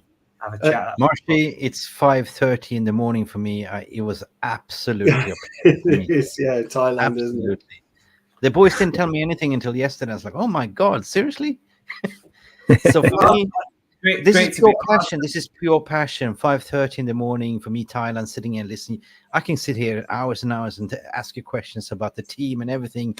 Yeah, plenty. As I say, there's so much to talk about. There's so many stories. There's so many other things that I experienced. You know, all the sort of pre-season tours, Christmas dues. Christmas Day. Hey, look, you went there when Sharpie was there, right? Yeah, honestly, there's loads. I mean, there's so many stories that I love talking about. Not sort of, some of them obviously we might have to do it off air, but there's certainly some that I love sharing and talking about because they're just great stories, and obviously some of them are involved in some of them. You'd be like, you probably wouldn't believe, and it's just it's a bit of an insight really to what it's like as a young player and sort of to 100%. I was lucky to be there, and obviously at the time when we had so many great players, so many great people, great coaches. It was just privilege really to sort of be in there, and I'm very fortunate, very lucky to have had the opportunity. Well, see, there's a lot of positive people in the VR, and they really appreciate the stories. Yeah. It's like a lot of us are so envious. Like I would sell my shoes in the house just to be in your position, like even to get a trial to play for United. I played the wing. I played number 11. I was left winger, but not good enough, man. So you went as dainty as our Jarvis down there. Talking of which, segue time, Phil. We've had some questions we've stored up actually. So I'm going to hand over to Jarvis. This is this show. No. You asked the questions. You asked the questions, dude. That's your thing. Q&A session. Q&A. Yes, yeah. We've got some great questions. Let's have a quick look. Mark Davis, let's have a look at this one. He says, do you think Manchester United will spend big in the transfer window this summer? How much would United spend in the transfer window on new players? What do you think, Phil? I think there definitely needs to be some money spent. I don't know in terms of how much and what's going to be available. I think there'll probably be quite a few outgoings as well. This summer, there's a few players out of contract as well. So depending on what we can recoup from some of them players as well, will obviously depend on how much we're probably going to spend. There's a few positions I think where we definitely need to strengthen. Obviously a centre forward to help Rasmus. I think Rasmus has done outstanding in the last couple of games, but I think still, if he gets injured, then we're sort of very bad in that department. I think that was a position that maybe needed filling. As he signed, to sort of take a little bit of pressure off him and give him somebody to learn from, maybe a bit more of an experienced striker. But as I say, there's not that many of them around at this moment in time who spring to mind. So that's maybe a difficult one to sort of bring someone in that position. But yeah, again, I think we will definitely need to spend. But as I say, I think it'll all depend on a lot of the outgoings as well, and whether we can get some of these. I think it'll be a lot of outgoings. I had a conversation earlier with somebody similar in your position. He said it's going to be a lot of outgoings. But in terms of you being a striker, so in terms of what you spoke, like, there's not many senior strikers around. So what would you do if you were in Ten Hag's shoes? And, would you get a more senior striker to hinder the development of Rasmus? Would you get something like a Benjamin Sesko, which I'm a big favorite of? I think, to be honest, because of obviously the form that Rasmus is showing now in the last couple of weeks, I think he probably won't be as eager or keen to maybe bring someone more. I think what I was thinking was, because of obviously the amount of pressure that he's under, and obviously the price tag, and obviously he wasn't scoring many goals up until more recent times. I was thinking the more that carries on and lingers on, I think obviously the pressure's built. I think maybe someone would have been ideal to have in there just to maybe take a little bit of pressure off him and just learn from somebody who has a bit more experience. But I think now if we can keep him injury free and he keeps the form that he's in at the moment, we still definitely do need another centre forward to come in. But as you say, you might want to look at doesn't have to maybe then be someone who's as experienced who can. I mean, the way I see it, like it's rotational. Like you will have somebody a secondary striker rotational, and that is a like for like replacement, right? Or do you go for something shorter, taller, low center gravity? I think more likely to have a rotational striker, like similar profile, similar attitude, similar height, 45 million available. Boom. Benjamin. Exactly, and I agree. I think obviously in previous seasons we've seen with the likes of Weghorst and people like that who came. We can't criticise him for the attitude and the work rate and stuff, but in terms of what we actually need and the actual type of style of football that we want to be playing, we want to try and bring in a striker that's, if Rasmus needs to drop out or gets injured, we've got another person that can fit that mould, play the same role. Same role. I think that's for me what the manager needs to be looking at now, and not trying to fit square pegs in round holes for me. So there was a second part to that question, so it was a tricky one. So thanks, Mark, very much for that question, pal. Thanks, Mark. The main man, the legend that is Rush Maino, has come in with a brilliant question. I absolutely love this question because it's something me and Jarvis and Mick have spoken about a lot, and me and you, Phil, have tried to touch on it. But again, the shows that we've been doing are quite short, segmented. This is a brilliant question. Within the professional football circle, how bad is it not to try during matches with team members stepping during dressing room chats, etc.? I think it's a great question. Certainly in my day, they would. And to be honest, I don't recall very many or very few times where any of the players that I played with or, had the opportunity to sort of train with would ever step below that mark of not trying or not working hard. I don't think it would be tolerated at the club at that time. I just don't think you would have lasted 5 minutes if you was strolling around or not putting any effort in. I think, there would have been, 5 or 6 players who would have been straight onto your case. And then, 1 warning, 2 warnings, and then, 3 warnings, you'd have just been straight out and you wouldn't have been involved or you wouldn't have been in the squad or whatever. So I think looking back at it from my time at the club, that kind of thing wasn't very common. There wasn't many players that came in and had that sort of attitude problem, or if they did have that attitude problem, they found out very quickly that wasn't going to be tolerated, and the levels and the standards every day training and in a match was all the same. Obviously, as I said, the game has changed in some of these modern days. I think now, because we haven't really got that culture within the club and the leadership doesn't seem to be what it once was.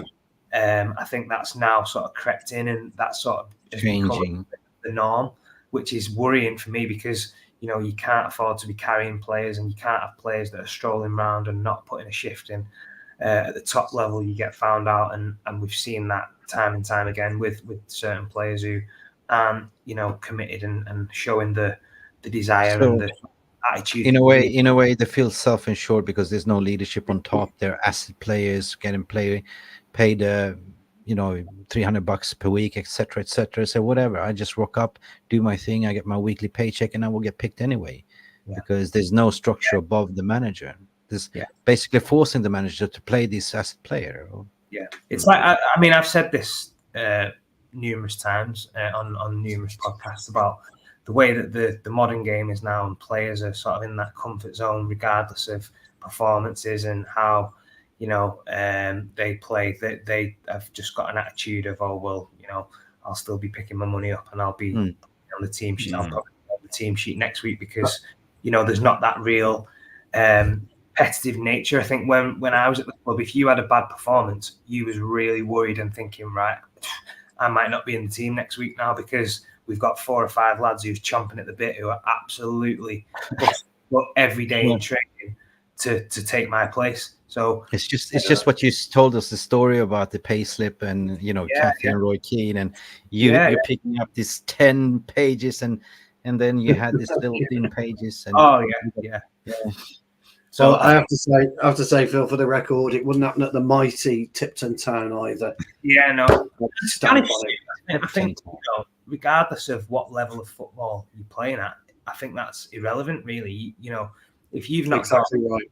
attitude and application, and you're not turning up with the sort of willingness to put a shift in and do the basics and apply yourself right, then you need to be called out on that, and it's not acceptable. But unfortunately, we've seen, especially at our club in the last few seasons, there's certain players that have gotten away with it, and it's been sort of tolerated to a certain extent, and it shouldn't be, because as we say, it's a massive honour to represent the club. It's a massive honour to put on the shirt, and if you're not going to at least put a shift in, listen, fans can accept and understand if a player has a bad game. Every player's entitled to a bad game every now and again, but what isn't acceptable is not putting a shift in, not putting tackles in, not working hard, not closing down, not doing the bare minimum, and as we say, we've said, players picking up such large amounts of money and not being able to just go out and work hard for 90 minutes is a crime for me. And it's a crime, yeah. It's been drip fed in over a period of time, and now it's sort of the stage where it's half accepted and tolerated, and because of the player power, the manager's hands are tied with certain things that you can can't do. It's wrong, but unfortunately that's the sort of where we're at the moment with it.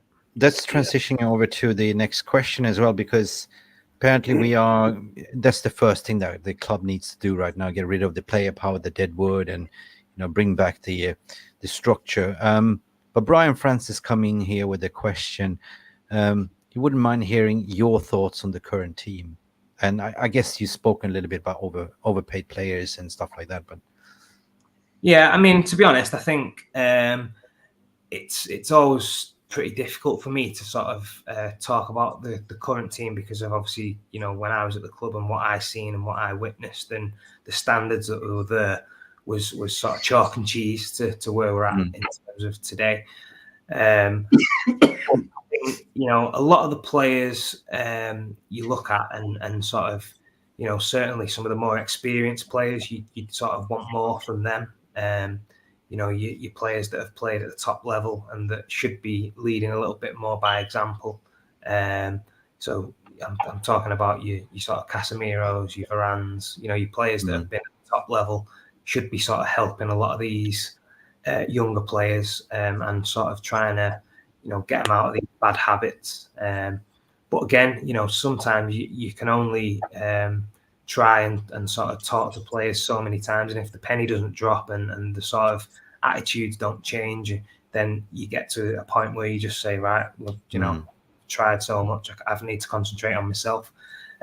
So I think we've got a bit of a mixed bag at the moment with players who are showing exceptional talent beyond the years. You likes of Kobe Mainu, maturity, absolutely outstanding, attitude, came into the team, breath of fresh air.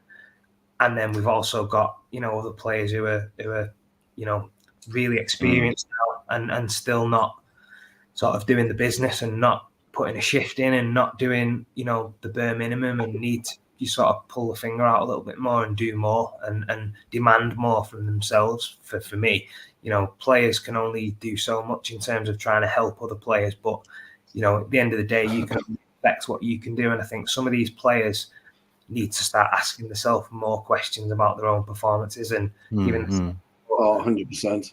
more. Good I just had a conversation earlier today with a very close friend of mine. Is very close, has the finger on the pulse, and basically he basically told me, first and foremost, like, he's a Liverpool supporter, but he works in the football industry, and he told me basically straight up, like, these things what you're talking about, that will be all gone in the summer. And he said, like, with United getting the right football instruction, Dan Ashworth, you're getting, like, what are you calling the academy guy? What was his name now?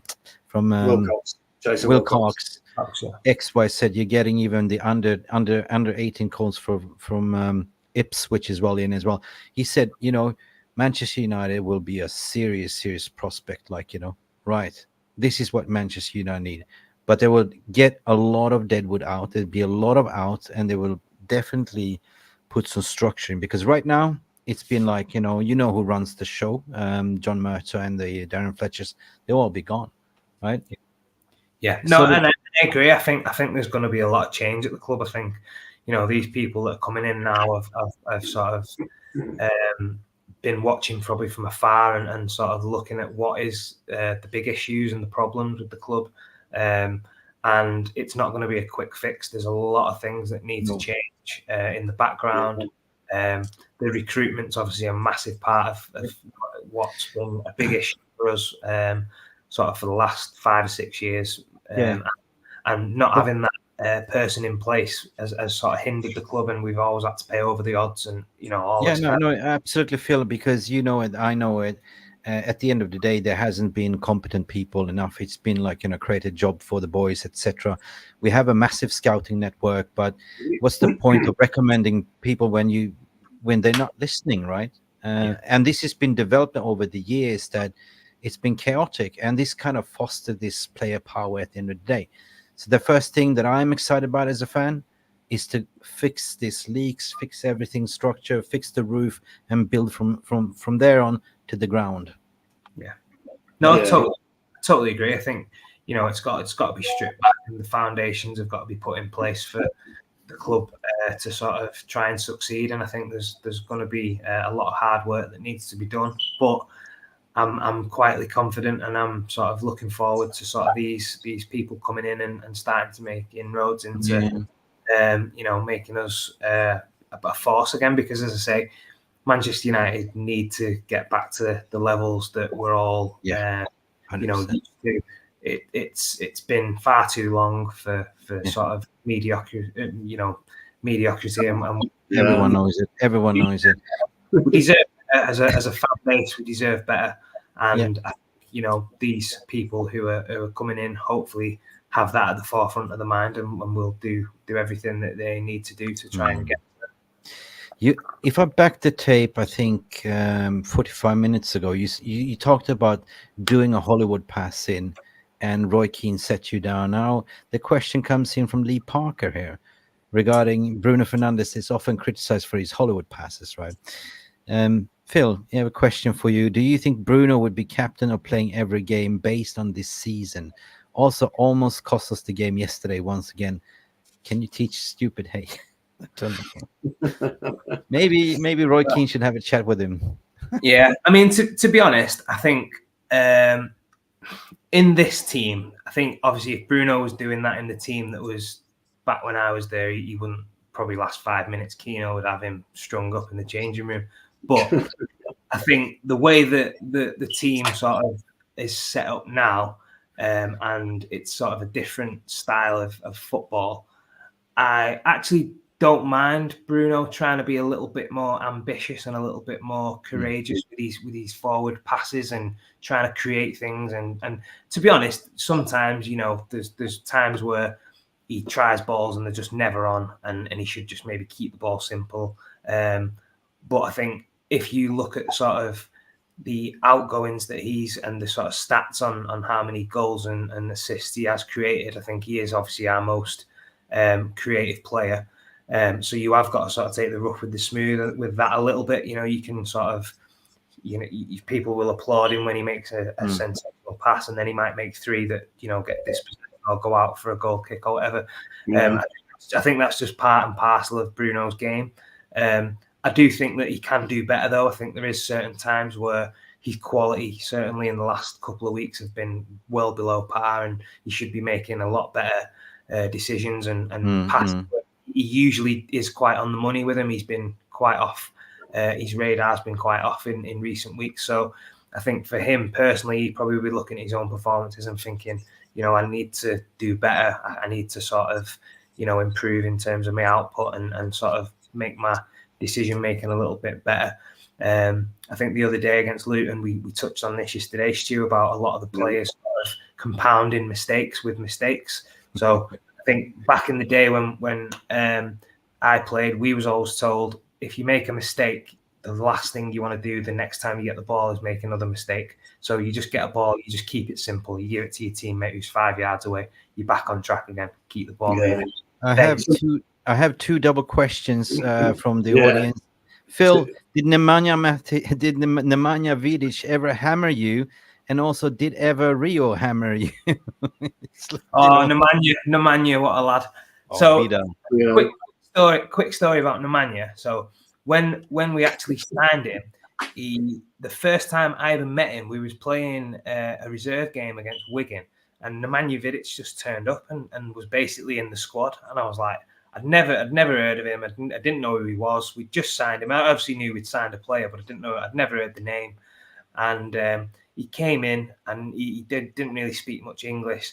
And obviously Brian McClure sort of said, this is Nemanja. He's going to be playing in the reserve game tonight. Obviously make him feel welcome, introduce yourself, blah, blah, blah. So, okay, I went out for a warm-up. And in the warm-up, I remember him, he pulled out a pair of boots, and the boots were just full of mud. And I was thinking, and obviously you've been playing.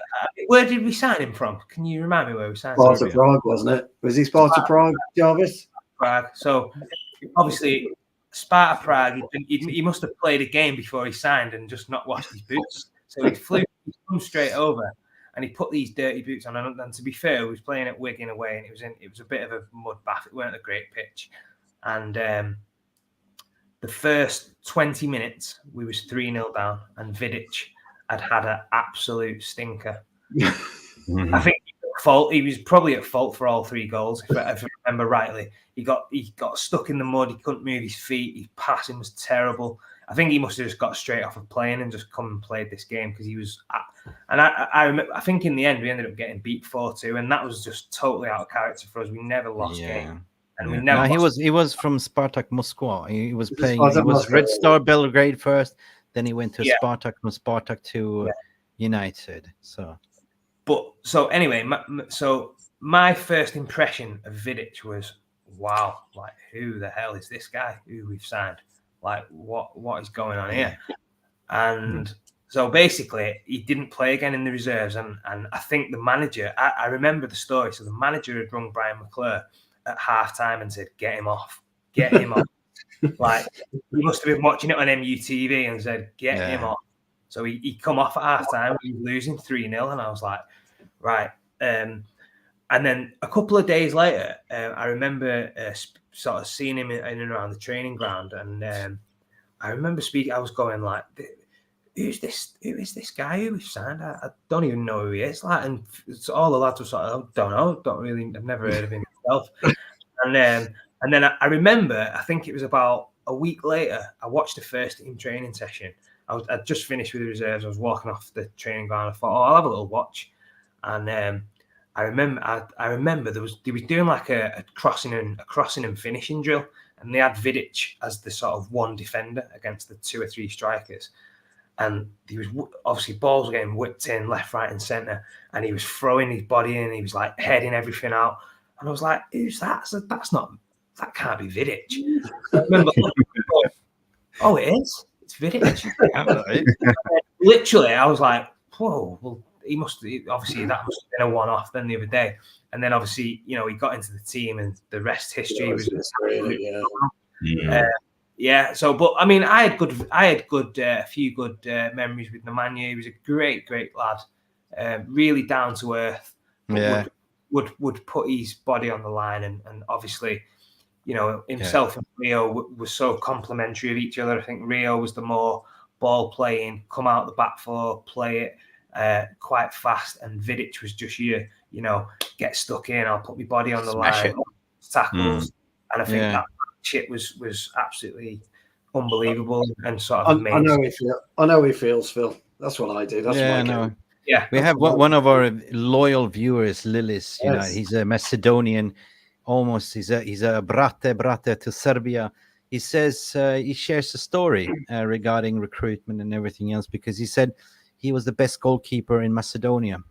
The dream was one day to play for United. Scouts was watching me, but 2 times I broke my legs. end was over. Oh, what a shame. I'm sorry to hear that, Lillis. And I didn't know you were the best goalkeeper in Macedonia, man. Thanks No, for man. sharing, Impressive. bro. That's. I mean, Well, to be honest, it's heartbreaking when you've got that talent and you sort of a potential chance of breaking into somewhere or getting a move, and injuries can be. I mean, obviously, I've had quite a fair share of injuries in my career, and at very crucial times as well, where it's sort of hindered me quite big. So I feel for Lillis there, and obviously, I wish him the best, obviously, moving forward. But it is a massive part of any sport, injuries and being able to try and deal with them and overcome them and sort of use it to come back with a positive attitude. It is difficult. I think there's a lot of players who's had a lot of big injuries at certain times in the career, and it shows a lot about your character and how you can deal with that and sort of come back and sort of fight through that tough part in your sort of rehabilitation. Yeah. It's a lonely place when you sort of it is. and all the other lads are out on the pitch. You can sort of see what they're doing and how much progress they're making, and you're sort of being held back. It's a very difficult process. Yeah, there's always, like, I said, like this thumbnail, I said there's pains and there's gains, there's never a one-way street. There's balance of everything, like, in footballers' life, right? Footballers' career is short span. You never know what could happen to you. And you said the football has changed, and I agree with you. And that's why money is dominating. Like, you never know when your career will end. You break a knee or whatever, and it's different when it was back then. And I said I don't like the modern days football. I don't like the way it's going in terms of wage structures and build Galacticos demanding 300, 500, 600 million a week, but back when you played, there wasn't that astronomical figures. No, people were playing for the club, for the team, for the shirt. I think it was more for the love of the game, and I think obviously the money especially for the first team, but for the younger players back then, you weren't earning life-changing money like some of these younger players are now. So I think your main objective was football. You first thought it was football. You sort of it's drummed into you that you're representing the club at all times. So regardless whether you're in the club or you're at training away from the club, when you're out and you with your friends or you wherever, you're representing the club, and that was always sort of drilled into all the younger players that just basically kept you on the straight and narrow and give yourself the best chance to have an opportunity of getting into that first team dressing room. And otherwise you wouldn't be able to do it because the standard was so high. If you took your foot off the gas or your eye off the ball for a second, and that was just the way it was. I think nowadays, as you say, there's so much money in the game for the younger players. There's so many distractions. A lot of the players and younger players will have other interests and other business ventures that will be sort of and sort of taking it. Just all these. I mean, Keane and people are always going about it and in the right in a way, because they still are in the media, still criticizing it. The modern footballer now, it's like football to some of them is probably not even the first or It's second. It's a job. Yeah. I got to work. That's what they say. I got to go to work tomorrow. But a lot of them, you can tell that it doesn't really mean as much to them as it should, and there's other things on the mind, and again, it that's doesn't sit right with me again because of obviously what I was used to and the sort of standards and the levels that I was used to being around. It just feels sort of wrong that the club and the sort of way that football's got, not just at United, to be honest, it's probably a generational thing. It's sort of it's moved on now from what it once was, but again, I don't think it is for the better. I think it's been to the detriment of the game, really. I just have a feeling that hate play a big part in this as well. It's never about which club you're going to play for, it's who pays the biggest wage. We've seen transfers happening, shocking transfer, big name players going for a lesser club, but for the paycheck it's XYZ. So back in the days, you used to I pick Manchester, I pick Arsenal, Liverpool, because this was the biggest club in the world. You want to play for that shirt. Now it's just whoever pays the biggest money, you get it, right? Chelsea, for instance, they grabbed a lot of players for just throwing 100 millions of Casado, throwing 120 million of what Enzo Fernandez, etc. Like mad. Mad. Yeah, no, it's crazy. I think, obviously, as you just touched on, back in the day, if Man United came calling, no matter who you was, you was coming just because of the way that the club was, and everyone wanted to play for the team that was like a machine. It was just, you know, dominating.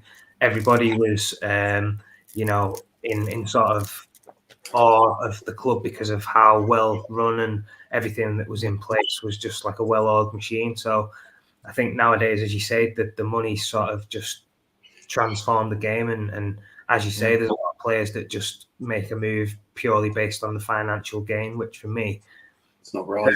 But fair enough. Like good luck to you for getting that kind of money. But for me, I would much rather and sort of the way I always look at it is I would rather go and play for a team where I'm going for the love of the club, the game, to try and improve myself and show the fans what I can do.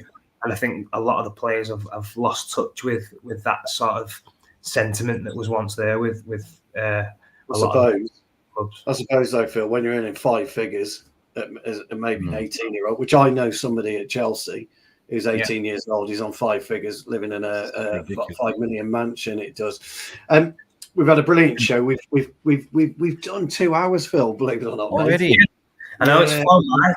When you're talking about stories and stuff, the time just flies. Amazing, I've got to get the wife's question in, because if I don't, I'll be in trouble. So you've been the Simbin. Come on, get it in. Yeah, she'll get me in the Simbin. She just wants to know about, obviously, your foot surgery. Obviously, you know Vicky really well, so she. No, appreciate that, Vicky. So I'm back in sort of light training. I'm sort of taking it easy. Obviously, I've been out for quite a while, so I've just sort of been gradually building up and doing a little bit of light training back in the gym. It feels good. There's not been any sort of pain as such up to now, but as I say, I'm just sort of taking it a little bit easier and just trying to gradually build myself up before I sort of fully commit to sort of going back. But as I say, I'm feeling in a good place, and hopefully another sort of 3 or 4 weeks, and I hopefully might be able to sort of get back into playing and doing a little bit more. So that's my aim anyway. So top man, Jarvis, as it's your show, old friend. Yeah, I can end it. I just want to say a big up to Craig Warby, Lillis, DJ Superfly, Lee Parker, Simon Davis, DJ Superfly, I said him already, and Neil Driscoll and Rush Mano, George Best, the legends who are in the chat. I just want to say thank you guys for all your questions, contributing to the show. Thank you for Phil Marsh for coming on. And thanks for the moderators as well. 100%. And the moderators as well. Yes, and thank you for Mick coming on and Stu Wally for hosting this show. And I hope Phil will come on a second time at least. Maybe do a tactical show. We can talk a little bit about today's United. What's your thought about? You've been on the inside, but how it is watching it from the outside, and how you feel things have changed. Will be interesting to know. But we are on the 2-hour mark, and we have to end the show right now. Any final words, Mick or Stu? I go with the volleyball up there. Come on. Yeah, Stu. I just want to thank Phil as always, mate. It's always great chatting to you. It really is. And up the mighty Tipton Town, as you do as well. And big thank you, all joking apart. Big thank you to everyone in the VAR room. Apologies for a lack of communication with you guys, but when we got a fascinating guest, we want to get as much information out to you guys as possible. So thank you very much for staying with us. I certainly appreciate it, and thanks as always, Phil. No problem. Enjoyed it. Had a great chat there, guys. So look forward to coming on again at some point. Top man. Again, I reiterate what you said, Stewie. It's not often that we get to speak, to somebody that's had a hands-on experience with the legends and the team, and just listen to your story. That's so a lot to me and to a lot of fans out there. And love to have you back. Love to sit here and talk more about those things. So, for me, there was a surprise, and I gladly sit here 6 a.m. in the morning, 6:07. Haven't gone to sleep yet. I just want to say thank you, massive thanks. It was such a, heartwarming story, like what you shared and revealed. And I believe that people, if you're watching this retrospective, please share this video to everyone. Like and subscribe. And what we say, peace, love, go banana. It's what we say, Jarvis, isn't it? It is what we're saying. Peace, love, and go bananas. Thank you for watching, guys. Enjoy, and see you to the next video. Ciao. Thank you, guys. It's showtime.